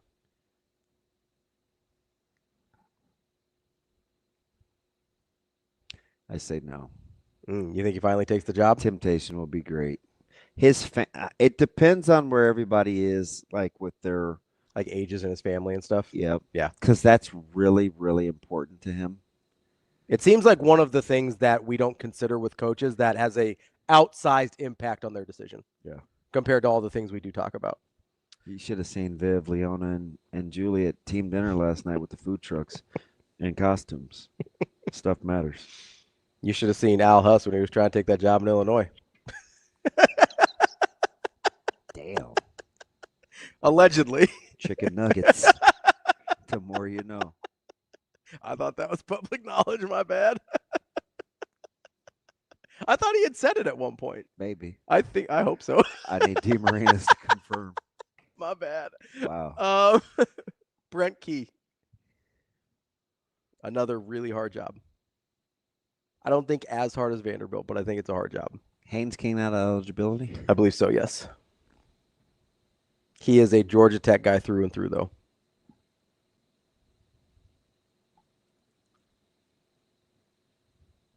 Yes. He's pretty good what he does. Man, he's yep. He is. I like Brent Key. Feel free to disagree. No, I want your opinion. There's a lot of these I disagree with, but I'm curious where your head is at. Well, we never agree anyway. Well, yeah. So I just you can assume that I think the opposite. I think. Wow. Am I missing any? Am I missing any big ones? Are you missing any big ones? Guys that I think for sure are gone from their place next year. That maybe is a hot take. Dabo. I think Dabo's gone. I think you're missing a couple. Who? Fickle. Oh, yeah. I was thinking of guys that might get poached, not guys that are getting fired. I didn't think Fickle's gone. If they can find the money. Norvell's gone. I don't think Dabo will get poached. He may take another he job. Will shop his services. He may take another job. Poached is maybe not the right word. He may take, I don't know, man. I think there's some of these big schools that are national title desperate that they're like, hey, that guy's win a couple. Let's figure it out. What do you think keeps Whittingham where he is? He's Mormon, isn't he? So you think that's it? I mean, for the Utah guys, that there's generally a very strong connection there. I think he's like a very devout Mormon. I think that's important to him. If I might be mistaken, but I believe that. I mean, remember how long it took Bronco Mendenhall to leave? Mm-hmm. And he had lots of opportunities. Yeah. Brief stay at Virginia. Yeah, and then he had the health problems. Now he's back out in Utah. Yeah. I think Kyle Whittingham is Mormon. There's another one you're missing. Who's that? I mean, listen, I love Kyle Whittingham. And he's a guy that fits where his record isn't what I think his record's pretty good though. Who? Whittingham? No, I know. No, I'm. So I. Oh, you moved on to a Matt different Campbell. Guy. Oh, yeah. I'm okay. moving on to a different Sorry. guy. Okay, go ahead. That I think you're missing. Okay, who is it? There's two. Okay. Fran Brown. Okay. Fran Brown will have suitors. Yeah, their season has gone south a little, so that's why I left him off. He's better than his record. I understand. That's fine. but he's only got 2 years as a head coach, and this he year's comes kind of with some things that fit with the current climate of college recruiting, like incredible recruiter. He's got connections in the South from his time at Georgia. Like I get it. I get the Fran Brown case. I thought because like early on he was a name that was associated with Penn State some, and I don't know if Syracuse's record will prevent him from getting the interest in some jobs. I think you're forgetting about Fran Brown, and I think you're forgetting about Mike Elko. Ooh, do you think Mike Elko is at Texas A&M next year? This is what I don't know. Mm-hmm. That's a good one. Mike Elko's a good one. Because I could tell the response from people before they even tell me, because I told you last week. Mm-hmm. Texas A&M is a job where on the outside you think you have all these advantages. You got 7 or 8 peds. On paper, they do. Ton of money, but it is very super toxic. Political. One of the most toxic. A lot of revolving doors. And a lot of people that want their voice heard. In that department. Yeah. That job is not for everybody. Elko could be thinking to himself, hey, you know what? Like, I've already exceeded expectations. Mm-hmm. This is really hard. I've kind of found a little bit of a niche. But the juice may not be worth the squeeze. We don't know.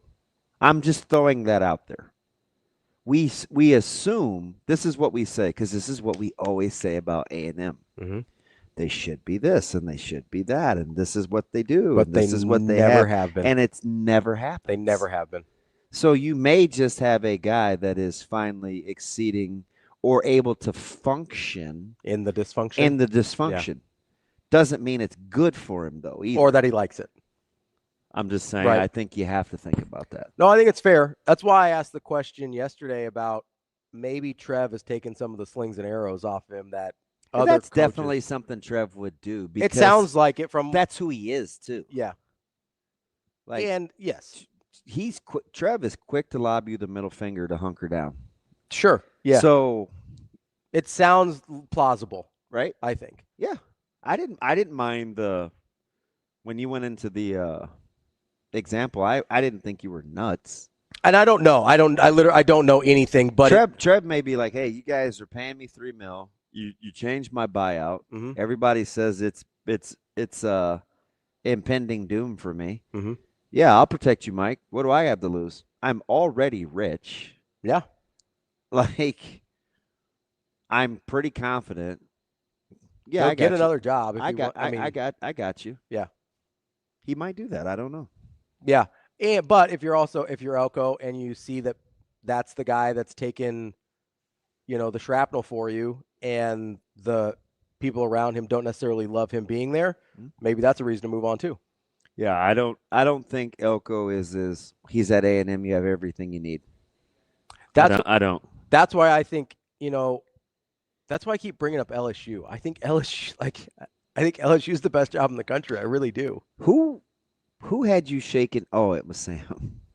Yeah, you never recovered from the LSU coaching discussion yesterday. No, or Monday. Was that yesterday? Yeah, it was yesterday, where he goes, I don't know if they'll accept Lane Kiffin's eccentricities. And it's like, you know who their coaches were, right? Yeah. Like, Brian Kelly's an a-hole. Ed Orgeron is Ed Orgeron.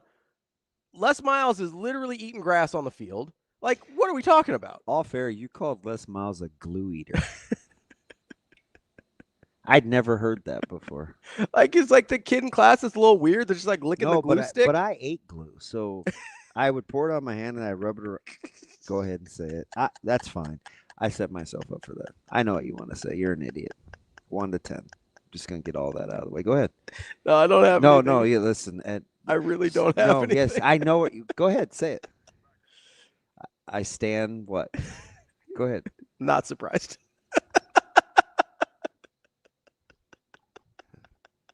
Incredible. Is that why you wash your hands all the time now? No, I mean, that makes sense. I mean, if you used to have glue all over your hands. I mean, doesn't it all go back to that? Time out. Shut the heck up. Just for a second.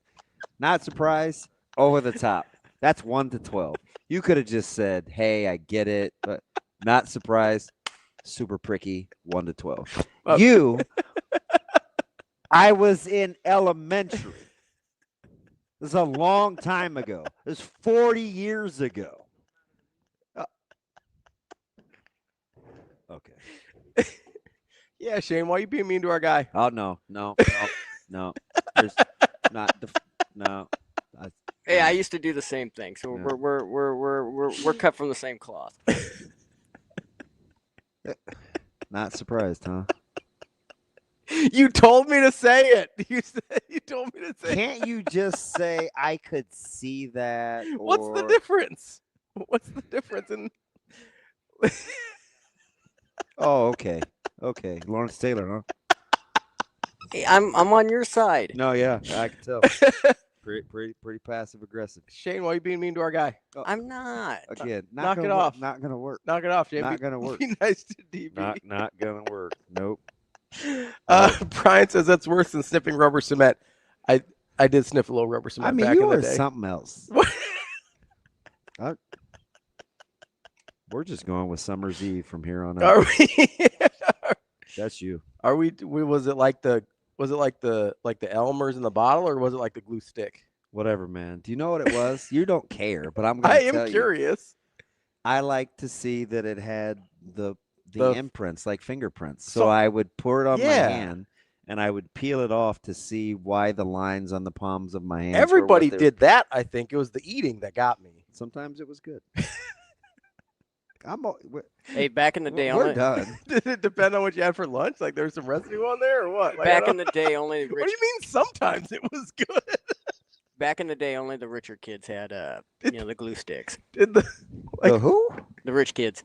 The Richard kids? That's what I thought you said. I was like, you're talking about you and you, the Richard kids? Yeah. Did have some glue sticks back in the day. I know you did. Yeah, that would fit.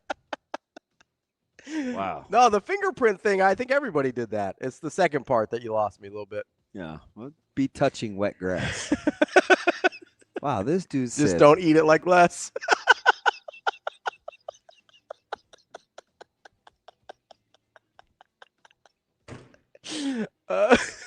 That's DB. I'm Ravi Lulla. Shafe's coming up next. It might just be me and Shafe. I don't know. I don't know if DB's coming back or not.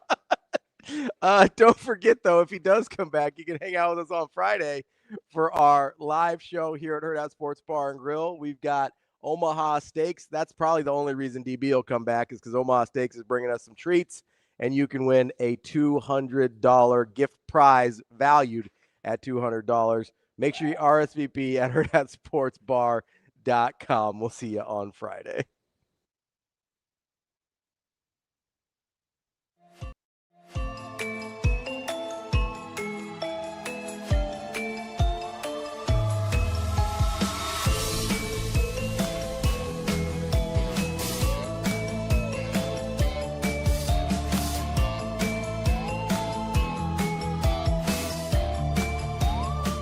The Drive Into Fall event is on at Edwards Ram and Jeep, Village Point, and Council Bluffs. Get $18,000 off MSRP on the 2025 Ram 1500 Bighorn 4x4 plus 3.9% APR for 72 months. Fearless fall savings with a massive inventory this October. Or upgrade to adventure with the 2025 Jeep Grand Cherokee Laredo 4x4. These starting at $299 a month with zero down.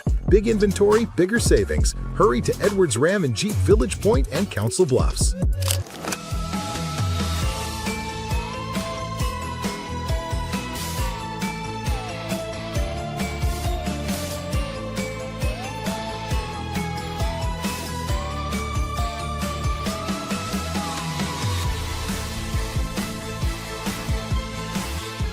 Yeah, it was great. I think it was a good team win. Ups and downs. Like I said last week, it's a Big Ten football game, a lot of ups and downs in the football game. But we came out, one-score game. It was a good fight. Like I said every week, that we're going to fight to the end, and we are winners. So we come out and we won. You weren't the only one with an interception today.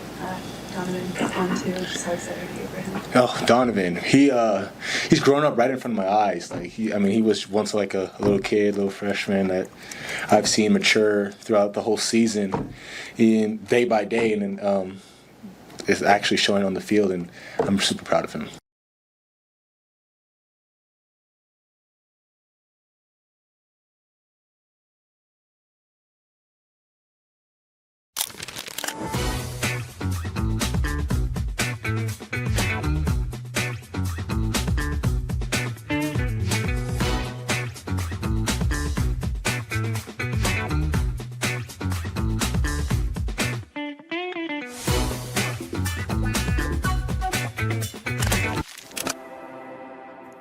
neighborhood, just down the street. With a wide variety of home equity products to help you create a relaxing oasis. So you can kick back and relax in comfort. Centris Federal Credit Union. We are where you are.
Welcome to Hurrdat Sports Live. Went against Lincoln when he was in East Carolina and I was at Temple, and he was the OC and I was the head coach. Went against him at Oklahoma. Gone against him last year. Now, ultimate respect for him. I think he's a great guy. First of all, a brilliant offensive mind. You know, he's going to score no matter what. I mean, different kind of quarterbacks, drop back quarterbacks. You know, they had Jalen Hurts and he's running power read. I think the last year we played him, I think around 15 QB draws in the fourth quarter against us. Like, he's just going to find a way to score points. But also, I divide college coaches up into two categories. Guys, if I see them, at a bar or a restaurant and they don't see me, that I'd walk in and say hello to, and guys I just keep walking past. And Lincoln Riley's a guy I'd go sit down with. So I think he's an awesome guy and a great coach. Welcome back, Hurrdat Sports Live, presented by Centris Federal Credit Union. That's DB, who is definitely still here. I'm Ravi Lulla here at Hurrdat Sports Bar and Grill, and we are joined now by Mike SCHAEFER of Husker 24/7. What's up, Shafe? How are we doing here on a rainy Tuesday after a 47-hour Game 3 performance from the Dodgers? Damon, you perky? You got like some cups of coffee in you here? I was fine until about 10 minutes ago. Oh no. Yeah. Am I getting all right. I'll lay off the jokes.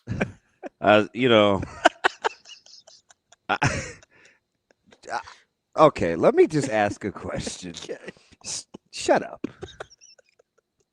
Shafe, would you consider yourself a fairly high-functioning regular person? I mean, I think so, yes. Okay. Have you ever... The words high-functioning and regular are tough for me to square up with how I know I am, but I think outwardly that's presented that way. It's all relative. Have you ever been interested or curious about what glue tastes like? Maybe when I was like in elementary school or something. Okay, so have you tasted glue? To the best of my knowledge, no. I don't think that I have. Experiment gone south. All right. Let me try at a different angle. Look, do you think there's a flavor to glue?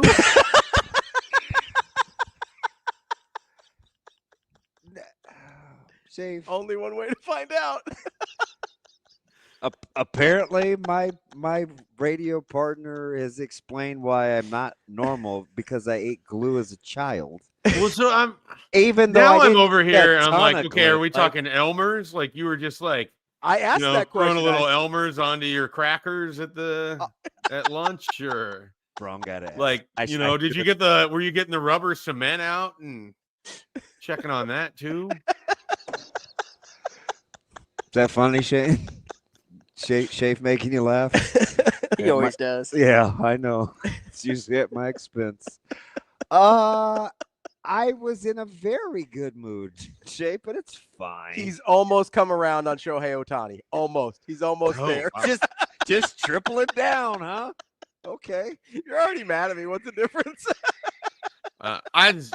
That was an incredible game of baseball up until it was the 15th inning. And I was like, I'm just going to bed. I'm going to wake up. The Dodgers will have won. I don't need it. And I'm glad I did. There's no way I could have made it to 1:50 in the morning. There's just no way. I love it because it gave me like NHL playoff vibes where I felt like, first of all, stop putting runners on second base and extras. Second of all, like some of the baseball things like relay throws. Oh man, it was or tags or just like the little intricacies were. I was. Can I tell you a text I got from Brunts? Yeah. Because this isn't an on-air radio show. I think I can actually say this. Yeah, you can say, yeah. Oh, my gosh. So I asked Brunts if he was watching. This is at 10:50 last night. And he said he fell asleep for a bit, but the game was on and he woke up to it.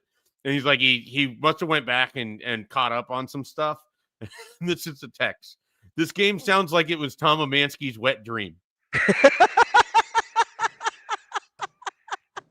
Big fundamentals guy. That's all he meant. We talk about Tom Amansky and the back-to-back all the time. I was going to say, Brunts has like a weird fascination with Tom Amansky. This is definitely a thing that he and I have discussed many times in the past. Big fundamentals guy. He's tweeted out like the Fred McGriff pictures from the Tom Amansky videos. Like it's a thing. And I'm not like a paper towels or old sock guy, but I am going to say like seeing Scherzer and Kershaw in high leverage situations with like three other Hall of Famers in Ohtani, Freeman, and Betts. Like I was all in on the moment, whether I was a Dodgers fan or not. Yeah, I mean, at some point, the fact that I just like hate the Dodgers goes out the window, and I appreciate the baseball. You know, like that's what it is. I want you to take us inside the shell. Like, don't let us know how you actually feel about this. I'm going to ask you something, and I want you to be as honest with me as you possibly can. Okay. When Kershaw came into that game, did you pucker up just a little bit? Yes. Okay. Super. Because he looked like he didn't have it. Listen, I know he got out of that, and he got out of it because the guy swung at 2 ball fours. But he looks, for a guy who is an unquestioned Hall of Famer, maybe the best pitcher that I've watched in the last 15 years at least, just in terms of the longevity and what he's done. And I'd say maybe because maybe some other guys have a little bit more to them in other areas, but he's just the longevity is unquestioned. Probably best pitcher since Pedro. I'll phrase it that way for me. He's certainly the best pitcher of modern era in baseball for double-digit years. Sure, right? Yes. I would not dispute that. I had no confidence in him getting out of that situation. He looked like he had confidence in getting out of that situation. And when they pulled him after that one at bat, that told me everything I needed to know that he did not feel like he had it. Should I do the reenactment? There's no way. If that guy was getting fired, there is no way that guy is not coming out for the next inning. Listen, Shafe, when he came in, I was like, ooh, yes.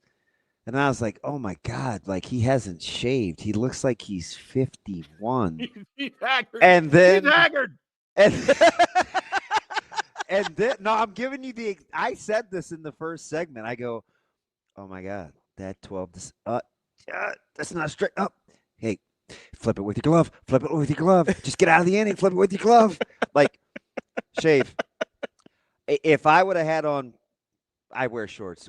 Ravi's childish, so I was going to say if I had pants on. But I had on shorts. But if I had on pants, like, I had to shaken my leg just to make sure I didn't have any dribble. Like, I seriously thought this dude was going to wet the bed. And then it was would have everything been I wanted. I wanted a high leverage. I want to see Kershaw.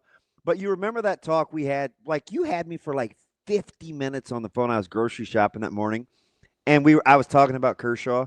And every time he takes the mound, I think he's going to break. Like, if the wind picks up or, he didn't have enough calcium shot, like, I just think he's going to snap. So I don't like seeing him like that.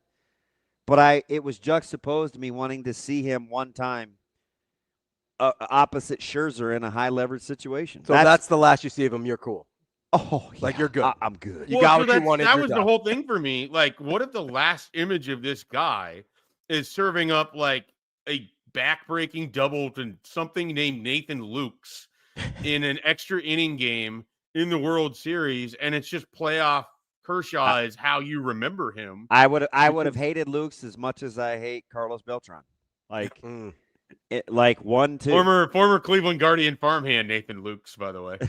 It's like I could see it now. I was seeing throw out at the plate, leave the building, Beltran, Kershaw. Like, it was all coming back to me. Not to quote a song from Meatloaf, but R.I.P. by the way. Yeah, Shafe, your boy was extremely nervous.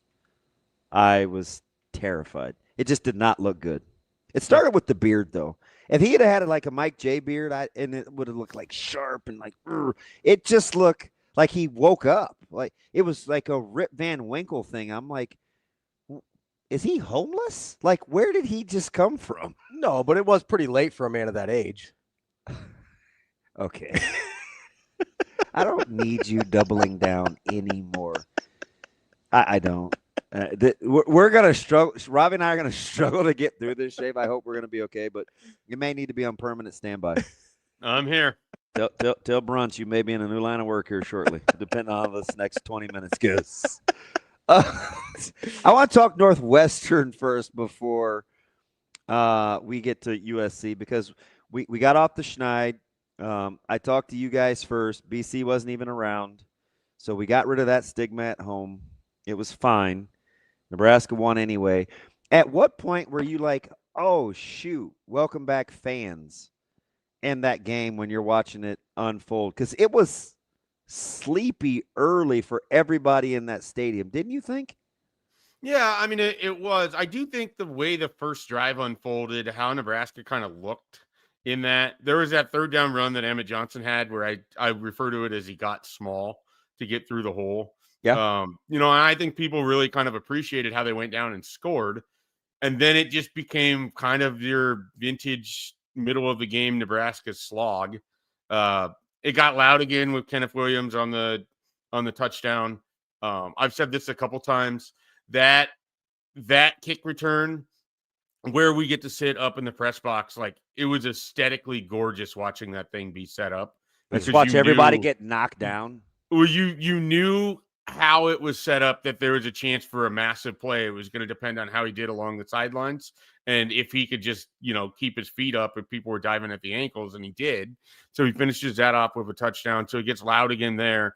And then, it honestly, again, kind of quiets down because Northwestern was driving a little bit. And then you get to that whole fourth down situation.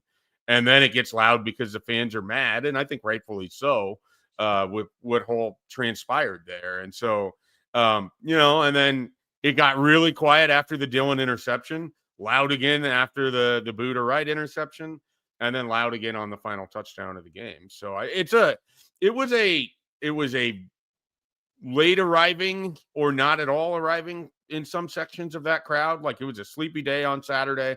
There's a lot that could have went wrong for Nebraska, but I do think that first drive was if they don't have the drive that they do there, it maybe takes them a long time to get into that game, because that drive, I think, at least got them on the board, gave them something to work off of. And they didn't really have an issue moving the football. They just continue to not finish at the rate that they need to. Like, they're just not finishing with enough points for how often they're getting into the opponent's 40-yard line. Shafe, so by the sounds of that, seems like you appreciated, or at least thought it was effective, the offensive game plan on Saturday. Yeah, I don't have any. They move the ball fine. Like, part of it is they're not getting off the field enough defensively, which allows teams to just keep the ball away from them. Like, we had people on our message board fighting over who was playing worse in the game in the first half, and it's like the offense had the ball at 2 times at that point. They put up 7 points, and they had an opportunity for a field goal that got missed. Like, there's very little more that the offense could have done in the first half of that game when the defense isn't able to get off the field, because they gave up 5 out of 7 third downs to start things off. So, some of it is Northwestern did a really nice job of just chunking it themselves, keeping Nebraska at bay. And if that game plays out a little bit differently, if Nebraska gets a couple stops early, there's a chance the Huskers have a much larger lead going into halftime than 1 point. But that's not how it played out. And so, they had to function with what they had. I thought the first drive of the game and the last drive of the game, if you're someone that's high on Nebraska's potential, that shows you the type of offense that they can be. They were effectively ran right through the teeth of that Northwestern defense early. And then the last drive of the game featured 4 third-down conversions to 4 different pass catchers, all of them valuable, all of them important, and Dylan Raiola in his element. It is notable to me that in the middle of the game, he can look skittish and off, but when the chips are down and he's got to go make plays, he shows up. He's done it multiple times now in the fourth quarter. I'd rather see that version of him also show up in the second and third. I agree to those that are upset by that. But I do think this is kind of the first time you've had a quarterback that clearly rises to the moment in the fourth quarter, and he's done it 3 times already this year. So I do appreciate that about him. I think there's a lot more good coming out of this game, certainly, than bad.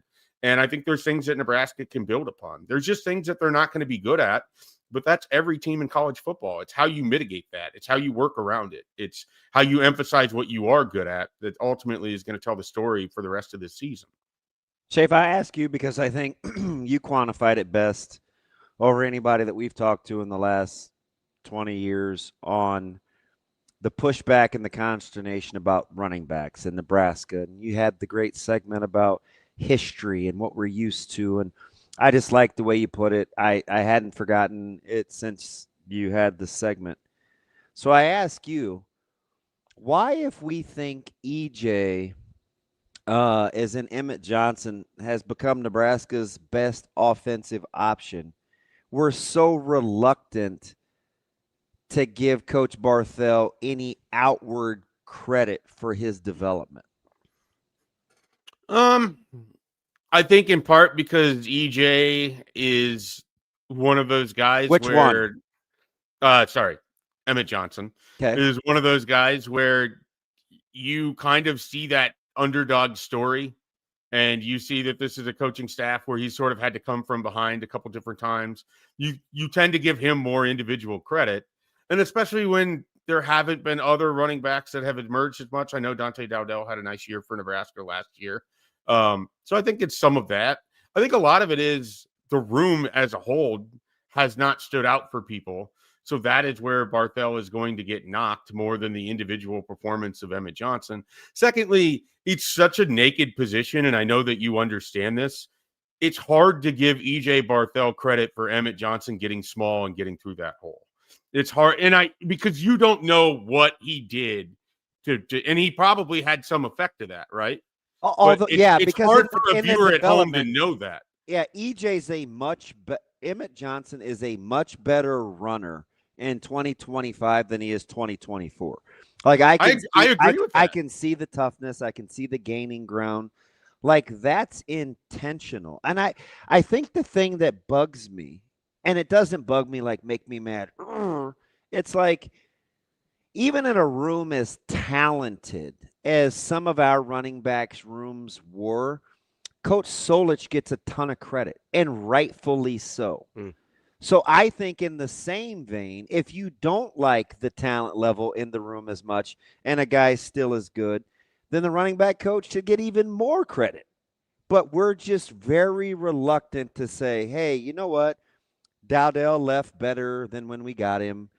EJ's a better player than when we last saw him. And we kind of just like, oh, shout out Emmett, as opposed to, man, I kind of like what they're doing in the practice room too, maybe in terms of development. That's kind of how I look at it on a personal level as a running back. Yeah, I think if I certainly can understand that perspective. I think that for a fan base that has largely seen Nebraska underwhelm at that performance, it's going to take more than 8 games from Emmett Johnson this year to completely course correct that. Yeah. A lot of it too is just simply the fear of the unknown. What happens if Emmett's unavailable for a large stretch against USC? What does that do to Nebraska's offense? Then what do we think of EJ's coaching if Isaiah Mosey and Mekhi Nelson are unable to do what Emmett is able to do? And I don't think that they could or would, but so that becomes that sort of conversation. He's not attached to any one running back that he's brought in as a recruiter. So that's a conversation. There's the fact that Emmett Johnson, again, you had him on your roster. He played well for you in 2023, And then he ended up behind everybody else to start 2024. Like there's that element of it too. So I just think there's enough in here, and we just don't have enough time. I mean, the Frank Solich thing is you had what 20 some years of him being involved. So and he's easily my favorite, right? Of anybody that was around. So and so I think, you know, with that comes that element of time. And I also think like part of it too is that vintage Nebraska could go from running back number 1 to running back number 4 and still drive 75 yards and 80 yards in those days and score with ease. So, you know, it's kind of hard to divorce that from yourself, even if you know that it's a great offensive line and you have the option quarterbacks and all of that. So there's that element too. But I think people are reluctant to go in on it at this point in time. I think it's hard for us in the media. I think it's hard for the fan base to have singular positions on position coaches because it's hard to break one out without acknowledging the structure of the whole. Like, we're pretty selective with that. Do you think? Well, no, but like, do we do that with D-line and O-line? We are, but it doesn't mean that it's accurate. It doesn't mean that you can do it without having to acknowledge the other, but we choose to. Yeah. But we never, you know, and think about how the conversation is around here. When we're talking about Nebraska's secondary, how often do you hear people refer to Addison Williams instead of John Butler? It's really not that often. Addison Williams has become a quiet guy. No one talked about Rob Dvorak for 2 years as the linebackers coach under Tony White. So, you know, but we talked about Terrence Knight and every chance we got as a defensive line coach. So it's we're selective in how we do it. The media is selective in who they promote. Sometimes intentional, sometimes not. But I think it's hard when you get into individual specific conversations about position coaches because it has to be reflected in the whole too. I mean, what Dana Holgorsen is calling matters for your offensive line just as much as it matters for your running backs. And I don't think it's insignificant that Nebraska going under center on Saturday was helpful for this team as a whole. Shafe, I'm glad you brought up kind of the way we isolate certain things in position groups from others, because it seems like even within a position group you mentioned there, we isolate one part of what they do versus the other part. And I don't know how you can give Emmett Johnson his credit for one of the best running back seasons we've seen at Nebraska for a while now, and also at the same time not give any credit at all to the offensive line, which has been much maligned this year. I get the pass pro and the run blocking are different things, but it is the same group. It is the same coach. Like, I think that's one of the bigger things I'm having a mental hurdle getting over, where people are quick to say, hey, we love Emmett Johnson, but hey, let's fire the offensive line coach. Well, I mean, we were doing it in 2014 when we loved Amir Abdullah, and you know, how much of those conversations were, and you heard it from the analysts during the actual games. You heard it from the conversation, but you go back to that 2014 Miami game. Amir runs for like 225 yards or whatever, and you have Brock Hurd. Brock Heward. I don't. Who's Brock Hurd? Anyways, I think you have him basically. You have him saying on you know, on camera, basically like Amir Abdullah is doing this by himself, and then you're watching it and he's making all these moves, and you know, so some of it is Emmett, when you're watching him run, he's creating a lot of it. He's making guys miss. There's someone that's in the backfield right at the start of that play. He makes a miss and he picks up like 17 yards running out to the left.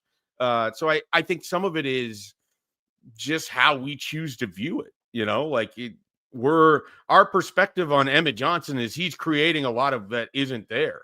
And I don't know that that's inaccurate either. When you look at the Maryland game and the Northwestern game, he's taking advantage of what is there. Duo and press the point of it. Like, I get it. I also think that's smart because it is nuanced. And you have to appreciate the position for what it is differently than just looking at the totality of the results. Think about that's kind of what you're saying, right, Shafe? Yeah. Well, and think about how we've talked about Emmett too, where it's like, yeah, I like what he does, but he misses holes. He's not missing as many holes this year. His vision looks like it's a little bit better. There's times where it's like, man, if he would have cut that left or if he would have cut that right. But that's where the progress in his game seems to be, is that he also feels like he's more decisive. I don't know if you guys would agree with that or not. That's coaching. I think there's been a lot more like get the foot down and get forward this year. Whereas last year, it felt like he was kind of trying to pick his spot a little bit more. particularly on some of those inside runs. So I think that's areas where, Barthel very easily could have worked with him. Some people on the outside would look at it and just think, well, that's a natural progression of a guy now in his 4th season of college football who's played more football. I don't know how that works because I don't play running back. No one ever wanted to hand me the ball. I don't blame them. Oh, yeah. When they wanted to get outs on the mound, they were like, let's give it to Mike J. Here. Well, yeah, that's a different shape ball. Different ball, different sport. My bad. I will say I do think high leverage. I think success, high leverage. Mike J. Regardless. Look, I appreciate it. Thank you. Better beard than Clayton Kershaw, though. You said it earlier. I was just repeating. You did say it earlier. Yeah, that's not. Why would you, Mike J? We're not defending Ravi. No, I'm just saying you did say it earlier. I'm defending my beard is what I'm defending. It's like family. I can talk about him. You can't. My bad. I won't stick to Pedro and I won't say anything about Pedro Guerrero the fake bloody sock guy and all that other stuff. Nah, he's out the fam. He wants a managerial job. Enjoy that. Shafe,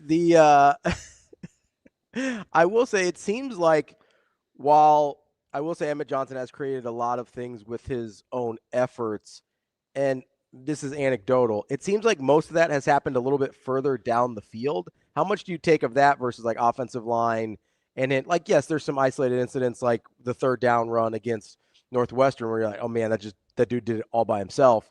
But for the most part, I consider offensive line play in the run game like the first 4 to 6 yards. And then after that, good luck, it's on everybody else, whether it's the wide receivers blocking or the running back effort or whatever. I think most of the stuff we're seeing with him creating runs on his own is after that 4 to 6 yard part. Am I like anecdotally, is that crazy? No, but anecdotally, it's also, do you have any confidence when it's 3rd and 1, Nebraska needs to get 1 yard and everybody knows they're going to run it? That's the thing. That's the essence of the offensive line conversation right in the middle of it. When Nebraska needs 1 yard, do you have confidence that this group up front is going to move the people and go get it? Because it has looked so bad inside the deep red. It has looked so bad in short yardage situations that it's hard for people to divorce themselves. So when it's 1st and 10 and Emmett gets a great lane blocked up by this offensive line, you're probably not thinking about the offensive line so much as you're thinking about Emmett Johnson. You think about the offensive line when it's 3rd and short, when it's 4th and short, when it's the deep red zone. I mean, it's just how we train ourselves to watch football as much as anything else. I'm not disagreeing with your premise. I'm just saying that the easy counter to that is when Nebraska needs a yard and the defense knows Nebraska needs a yard, it is pulling teeth for them to get that yard. And it should be. It's football. It shouldn't be easy, right? But, man, they make every 3rd and 1 as difficult as possible. Some of that is just play calling and not having a power component as a running back. I was going to say, I think they're hurt by that too. Does it also hurt when you decide to play 10 on 11 on short yardage situations by putting Dylan in the backfield? I don't know, because I got a big kick out of watching him stand behind the official and he was waving the chains like he was the one calling that. That was great. He did it 2 straight times on Saturday afternoon. He's just letting us know it's time to move the sticks. That's all. I loved it. It's great. He is unintentionally hilarious in between plays in a way that I don't think he intends to be. But if you just sort of watch him in between plays and all the different stuff that goes on, he has like 5 different roles out there besides being Nebraska's quarterback. It's great. And including head cheerleader. Mike J., let me ask you something. I kind of intimated this on Monday. We were talking to Sam, and it's, excuse me, 6.5-point underdogs. It seems a little kind of doomy and gloomy. We're not super confident. And I said to Sam and Ravi and some of these guys this morning, SC is an interesting team because you have to watch them. Statistically, you'd think they would be world beaters, especially on offense, yet their fan base doesn't feel that way, and they don't always play that way. What do you think the disconnect is between what we actually analyze in stats versus what we actually see transpire in games with USC? Well, or is there one? I think you're bringing prior baggage with Lincoln Riley, so the expectation is it's going to be a high-flying attack that's incredibly efficient. I don't know that that's not true. I think people would be surprised at how well they run the football this year relative to what you think of with Lincoln Riley and those Oklahoma they're run first.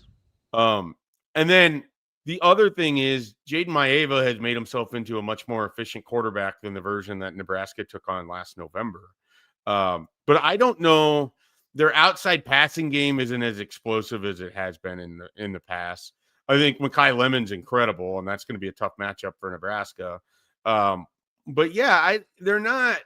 This isn't like one of the better Lincoln Riley offenses Nebraska has taken on, but it's still a Lincoln Riley offense. It's still going to get, people to think about it in that sense, and they still put up points on teams.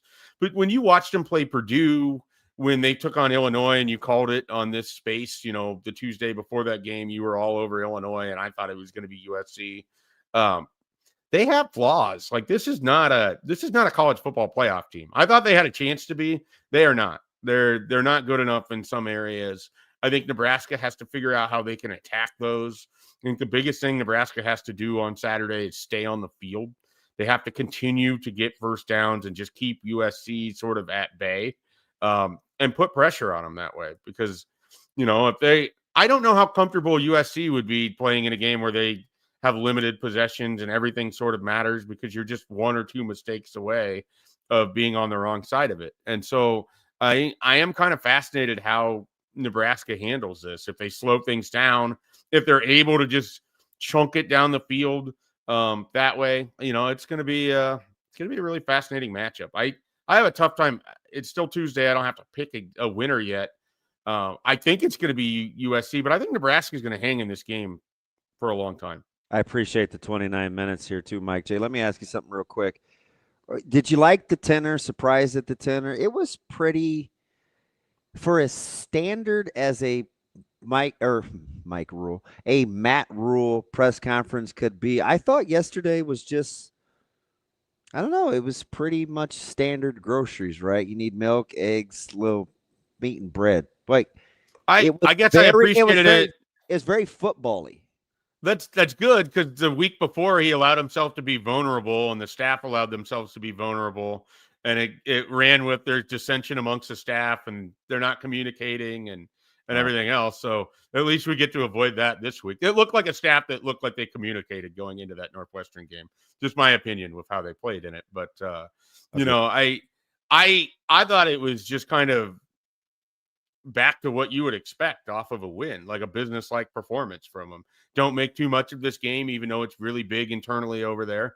Don't make too much of the win against Northwestern, even though it was nice to get back on the winning side of things and go back to stacking days. I mean, that's who they're supposed to be as a program, and that's how, I thought that they addressed it. I thought really, if anything, the post-Minnesota recap was more of the departure from the norm. That was a detour from what I would expect. And some of that was, I felt like Matt Rule thought it was necessary to put it out there for the fan base to understand where he thought the team was coming out of that. And he told you they were going to be ready to play, and they came out ready to play, and they won the game against Northwestern. That's our guy, Mike SCHAEFER, Husker 24/7. Shafe, appreciate the time as always. We'll talk to you next week. All right, guys. I appreciate it. Have a good one, buddy. That is Mike SCHAEFER, Husker 24/7. That was an interesting thought on the departure from football being the abnormal rather than the, and people, it kind of bugs me a little, but I get it. Where if somebody has more information than everybody else, and I feel completely different about something than the norm, I can come across as a certain way, either defending or being crazy. There's one thing that I don't ever worry about with Coach Rule. That's inauthenticity. Sure. Yeah. He seems to get accused of whether he's authentic or not all the time. That's one thing I don't get. I think he tells you exactly what he's thinking. Now, whether we know what to do with it or not, that's something altogether different. Yep. But he's not pump faking you. He's not. Like, I don't worry about his authenticity at all. And I think he felt like his team needed to understand, as well as him and as well as his staff, we did not prepare the way that we needed to from an emotional standpoint. right? We're not making this about whether Minnesota beat us 5 times in a row or not. It's not that. That's what the fan base wanted to say. Well, how can you not take Minnesota seriously? You haven't done any. That's not what it's about. That's not how coaches think. That's not how players think. You can't always make it based on who your opponent is. What you should say is, how can you just not be fully dialed for a game given whatever game it is? Sure. That's what he's saying. Yeah. Because it fits along with, I say this every week about Big Ten opponent X. Stop looking at that. You need to attack SC the same as you do Michigan, the same as you do Michigan State from a standard standpoint. Fans here, how could you not be ready for – like, that's not the point. Right. It's not. And what you don't want when you say that and we dumb it down to the lowest common thing like that, you don't want it opponent specific. Right. That's the big thing, right? Yeah, you don't want it opponent specific. But we you want it to be you specific. Yeah. Like, hey, what like are we at some point it capable has to be about your preparation. And then you see if that's good enough. Like I say that like for years. So I like the fact when he says, hey, we're going to prepare our brains out. We're going to play like heck. And we're going to see if that's good enough to win or not. Yeah. Like, that's how it should be. 100%. That I would say that exact same thing. I said it before we got to the state champ. Like, we're going to lay it on the line, and we're going to see if that's good enough. And you're okay with the result either way. 100%. That's the key. Doesn't mean I'm not competitive. It just means that that's how you have to approach life. Because when you base it on who it is or where you're at, like, it's too hard. The goalpost always moves. You become a victim of your circumstances. And you know how much I love that. Yeah, nobody wants. That's really not how anybody should want to operate. But that's how we critique it. Yeah. My concern which is weird. I don't like. I just don't get. Like, you don't want the team thinking how you cheer for them. Absolutely. I'm like, I understand. But you know what we'll hear now? Oh, so you're blaming the law? Nah, man. Like, I'm not talking about your comprehension. That sucks. It can be what it is. What I'm saying is, you don't want them thinking how you think. Yeah. And listen, I'm okay that fans think differently than coaches. 100%. And that's why they're different roles. Yeah, they should. They're different jobs or roles. Like, they should think differently. My concern coming out of Minnesota was that they thought the same way I did. I saw Minnesota. I go, I don't think that team's very good. It seemed like they saw Minnesota. I go, that team's not very good. It affected their preparation. It's not. That's the problem. Not good enough to think that way. That's the problem. And even if you are good enough to think that way, you still shouldn't. Right? Well, when I said that happens to even good teams, everybody you earned the right. No, it doesn't make it right, though. Yeah. I mean, if you're truly a good team, you never think that way. Right? Like, that's. But then real life happens. Sure. Contrary to popular belief. Real life does happen. What's going to happen? What's going to happen next? We're going to talk to Ryan Abraham. He is the owner. Can we let him sleep in long enough, Liquid? We did our best. That's all we got. I think so. Okay. He is the owner and publisher of Inside Troy. We're going to talk a little USC football here on a Tuesday. That's DBM Ravi Lulla. Let's Hurrdat Sports Live.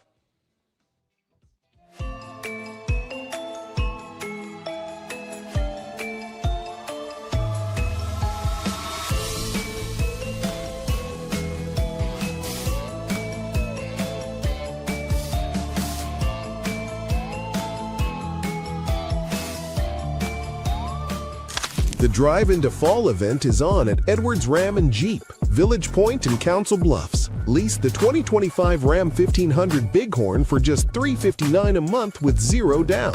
Fearless fall savings with a massive inventory this October. Or upgrade to Adventure with the 2025 Jeep Grand Cherokee Laredo, lease starting at $299 a month with 0 down. Big inventory, bigger savings. Hurry to Edwards Ram and Jeep, Village Point and Council Bluffs.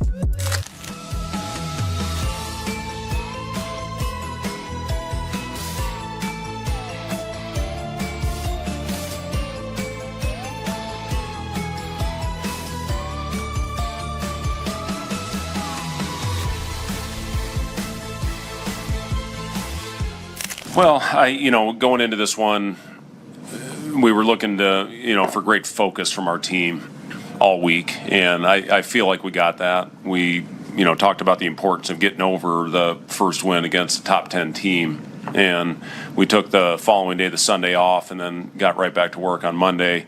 And, had a good hard week of practice, starting with the film session where we had a lot of correcting and a lot of teaching. I thought we got off to a solid start tonight. I was not thrilled with how, we turned the ball over when the bench came in. I didn't think our running habits were where they needed to be. And then you allow a team to gain a little confidence, and anything can happen when that occurs. So, I thought end of the half was solid. I thought Braden Frager obviously gave us a great lift on the offensive end, but more than that, I thought he had good activity defensively. He was getting his hands on the ball and forcing some turnovers. I thought we did have active hands all game long, and we got to finish some of those. We got to go in there and grab them with two hands.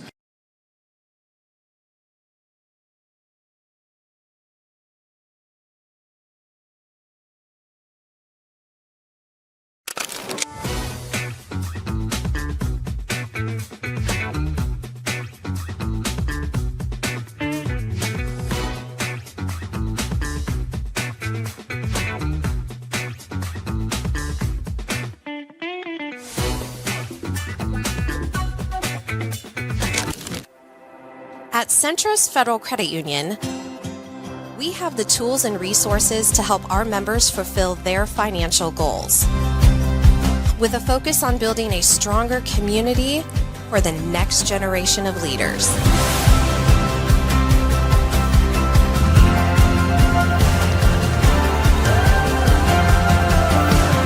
Centros Federal Credit Union.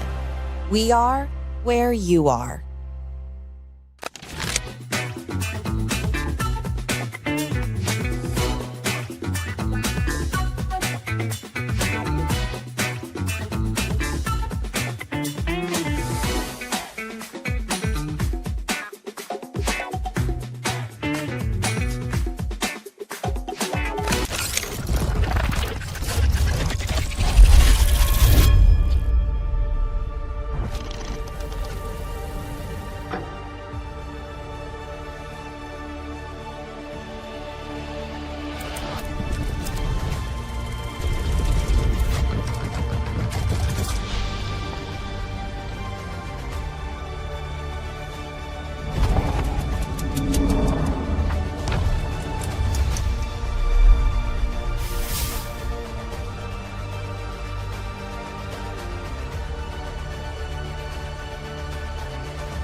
Listening to Hurrdat Sports Live. We just flat out didn't play good enough. I mean, we made some really good plays on all sides, but to have some of the missed opportunities on all sides. Obviously, we did not stop the run well enough defensively. Offensively, didn't run it good enough, and obviously missed some just golden opportunities. The kickoff return obviously was a huge play in the game after we had taken the lead and got the 2-point conversion and had a lot of momentum there in the stadium in the second half. And you just can't do that against a good football team.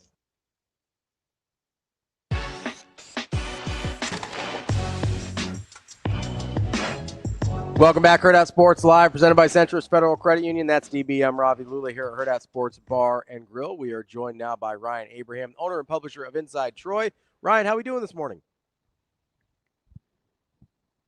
Ryan, we have you there? Yeah, hello. Oh, there we go. Good morning, buddy. Did we let you sleep in long enough? Yeah, sleeping in, getting ready for a big one this weekend. A lot of travel, man. This whole Big Ten thing, big flights, big flights. Well, speaking of the big flights, it has not been super kind to the men of Troy traveling, especially to the East in Big Ten conference play. How much of a concern is that this week, especially with the weather projected to be what it is, and how much of that is sort of just a narrative that's come along with playing some good teams on the road?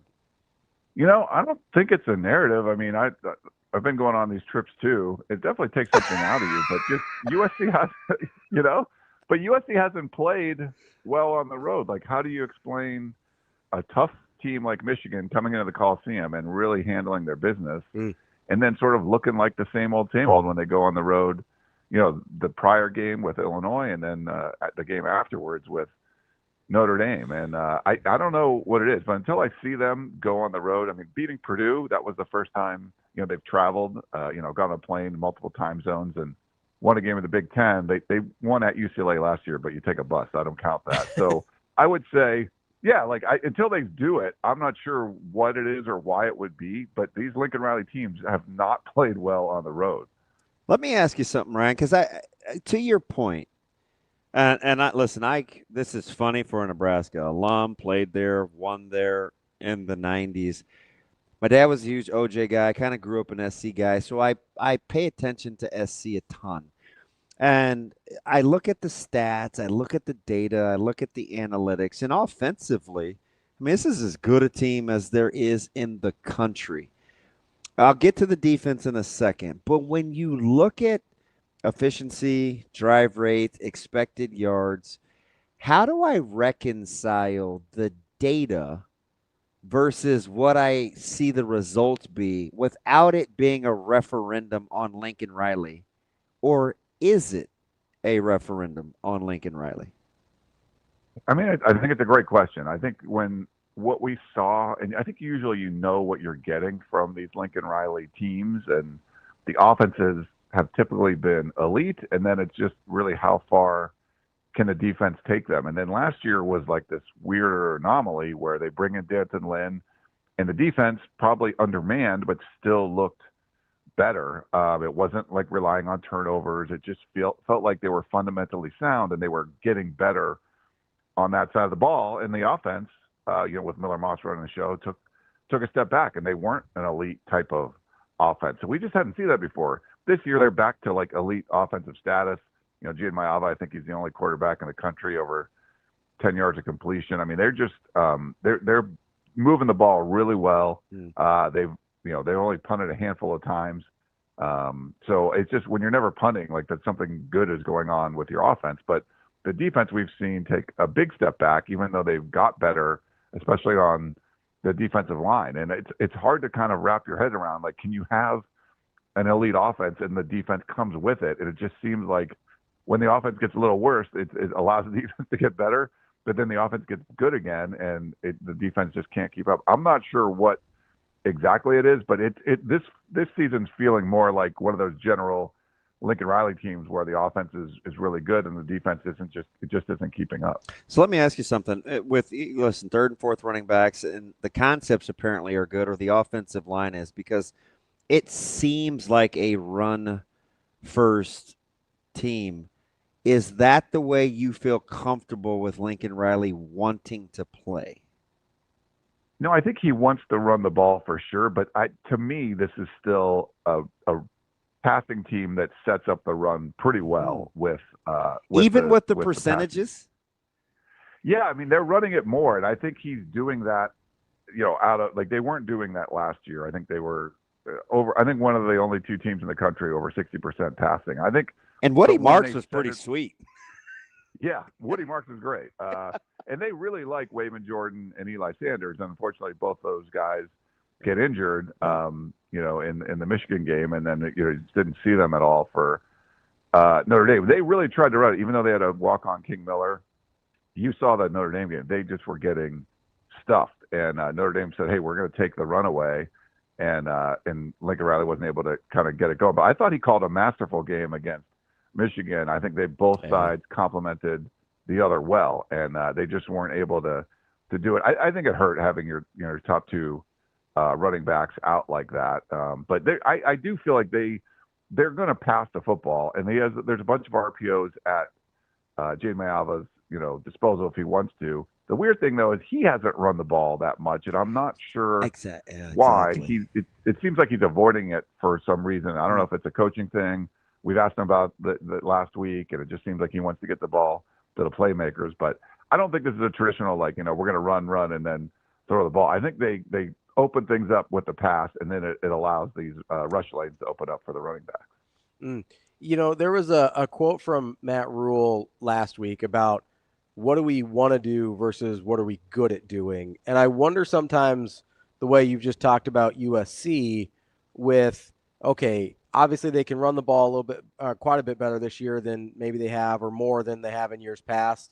But it seems like they still kind of want to get into these high-scoring shootout type games. Like how can Lincoln Riley balance stylistically the way they play to give them their best chance to win some of these games?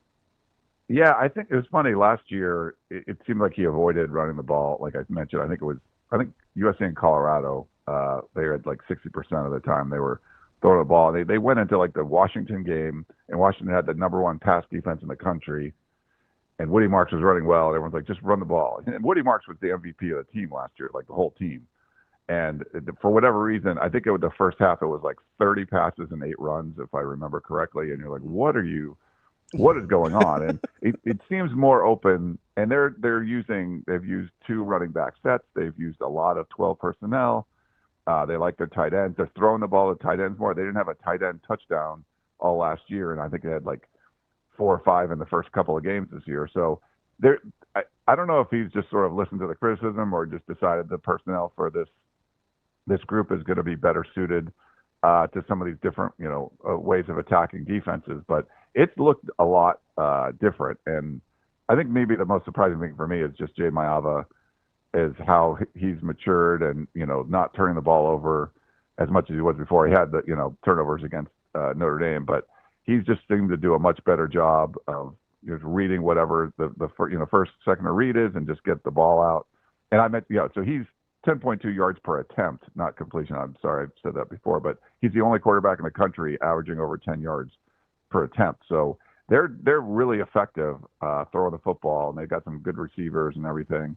But I think that's helped everything else and open up the running game as well. So let me ask you something, Ryan. This is fantastic stuff, too, by the way, because I appreciate just the level of candidness, too, because I think you have to get to that when you talk about a team like SC, who gets the narrative or the mantra of smoke and mirrors or the style over substance and all that other stuff. So the interview is fantastic. So let me dig a little deeper. You look at what's happening with Lynn in year 2. What's been the Ryan effect coming over? USC is one of those interesting organizations, hierarchy with the labels and assistant coach to this and assistant coach to that, and multiple defensive minds, multiple offensive minds. What's been the Ryan effect with Lynn on this defense? Because I think going in, it was going to provide some stability and some toughness, right, on that back end. How's it gone so far for you? I mean, it's a great point. I felt that it was going to be a really good marriage. They've worked together in the NFL, and there seemed like the whole offseason, and he's the greatest guy to talk to. Like, if you want to interview a coach, like, oh my God, he's so fun. They get runs in the family. Yeah, it's like you could like, and it's funny. So just for the last several years, I know that USC and Nebraska haven't played, but to me, the linebacker spot, no matter how talented it's been, has not produced like the way you would need to. And then last year, Lincoln Riley brings in Matt Entz, who was, won national championships as a head coach at the FCS level, and he won there. He was there 1 year. I thought the linebackers played really well. Then they had some veteran guys that were transfers and stuff, and he becomes the head coach of Fresno State. And talking to him, he was like, I'm the head coach of the linebackers. I'm like, okay, the linebackers are going to play well. And they did. And I got the same feeling from talking to Rob Ryan in the offseason. I'm like, okay, he's going to take this over. The linebackers are going to play well. I know they're talented, but they don't have a lot of experience outside of Eric Gentry. And I was really confident that they were going to be very productive, and they just haven't been. I don't know what it's been. Desmond Stevens is like a really talented kid, but he's just not produced very well, that middle linebacker spot. And I think it's hurt this defense quite a bit. And they have Rob Ryan, who's got all this personality, up in the booth for some reason. I don't know why that is. So that marriage is not working as well right now as Matt Entz did last year. And we'll see if they can turn things around. But they're just, to me, guys, it's just not getting the production out of the linebacker spots like you would expect. So I love Rob Ryan. He's great. He's a great personality. I'm not saying this is all on him, but they're not getting that linebacker production. I think that's one of the things that's hurting this defense. It's been a little loosey-goosey on the back end with giving up big plays and tackling in particular as I'm getting ready for the broadcast on Saturday. How much of it do you feel like is top down or from the front of the house back, where it starts with D-line, linebacking, then the back end, when we want to critique what's happening on the back end? How much of it is complementary defense? Yeah, I think that's part of it too. The defensive line looks better to me. They've got so much bigger, and there's more athleticism there. They've more options. There's some big guys like, you bring in like a Keyshawn Siller from Kentucky, and we just haven't seen him all that much. There's some of those guys that are, athletic, and Jamal Jarrett had a pick 6 earlier in the season, and he's hardly playing right now. So I'm not sure how that, but I think they are playing better up front. They were getting after the quarterback more pressures at least. They just didn't sack the quarterback well last year. But in the secondary, and then in the back 7, I think is where the bigger issues have been, giving up some of those plays. I think they've given up the most, like 50-yard plays, but they were really bad in the like 10+ yard plays, like the chunkier plays, ranked in the hundreds. Like it just, you allowing that to happen too often, just giving other teams first down. So yeah, it's something. And there is a level of confusion there. I think when Alex Grinch was the defensive coordinator, a lot of guys would be looking at their wristband as the ball's being snapped, not sure what their assignment was, and that got cleaned up last year. And I'm not saying it's creeping back in, but you're seeing a little bit of that where maybe guys aren't exactly sure. As the ball's being snapped, what to do. This is fascinating because, again, just getting ready and watching and studying, this whole identity thing is big for both teams, right? Nebraska's really good at the quarterback spot, got good skill outside, probably a better run blocking offensive line. USC, Lemon is as good as it gets in the slot, maybe the best in the country, skill outside, Maeva, but you're running the ball well. How much of this game do you think settles into who we want to be versus who we need to be? Like the team that can figure that out first. Yeah, I think that's a really good point, because I think they needed to get away from the run, against Notre Dame, because it wasn't working early. And to Riley's credit, he kept trying to do it, but you had a walk-on running back in there, and the Irish were really focused on shutting that down, and they were effective throwing the ball, the intermediate routes and stuff. I think Jade Maava was under some pressure, but got away from it most of the time and was able to find guys. And I think that's one of those situations where that's what you needed to be. I think last year against Washington, like, they needed to be more of a running team, and sometimes you're trying to, I don't know if it's be too cute or just show the world like, hey, this is how we're going to do it. And I just don't think you're going to know if you still have your top 2 running backs out. Do what's going to work. And if it is running the ball and King Miller and Brian Jackson are going crazy, then let them go. But I think some of that, coaches can get really, stubborn about things, as you know, and sometimes they're doing it like, what's obvious, you don't want to do it because you're trying to show how smart you are, something like that. So I think, I think there's going to be opportunities for both teams, but are you going to go with what your perceived identity is, or are you going to go what's working at the time? I think that could be a really big factor in this one. Ryan, what's something that Nebraska could do stylistically that you think would spell trouble for USC? Oh, good question. I think sort of look at on the defensive side what Notre Dame was doing, that maybe like the scariest thing is the quarterback that's throwing for 10 yards a pop. But if you take away the run, it did seem to impact things in the passing game. So if it's bring an extra guy in the box and really try to not let Lincoln Riley and this offense get some of those quick hitters that they like to do, popping it when everyone's back on their heels because you're expecting them to throw the ball. Make sure you don't, let the run game get you, and then do what you can in the passing game. I think on that side, and then offensively, the quicker passing games, getting guys, on the outside. Sometimes they're playing really soft coverage. You can get some quick completions and easier first downs, and keep using it that way. I think USC hasn't played a lot of like press coverage and some of the underneath stuff has just been there for the taking. So I think, if Nebraska goes that way, I think those could be some effective ways. That's pretty legit. It's fantastic stuff, Ryan. It's good stuff. I appreciate you taking the time and letting us get you going early on a Tuesday. Oh, I appreciate it. It's funny. Like I just tell people, like before in 20 years ago when Pete Carroll was really good, LA radio is still very professional. I mean, you saw the Dodgers game last night. That's crazy. But so I started a podcast just because they don't talk a lot of college football, but places like in Nebraska would call me all the time to do, talk top 25. So I always loved doing Nebraska radio because it was like, oh, they like talking about college football. Fantastic, man. We appreciate it.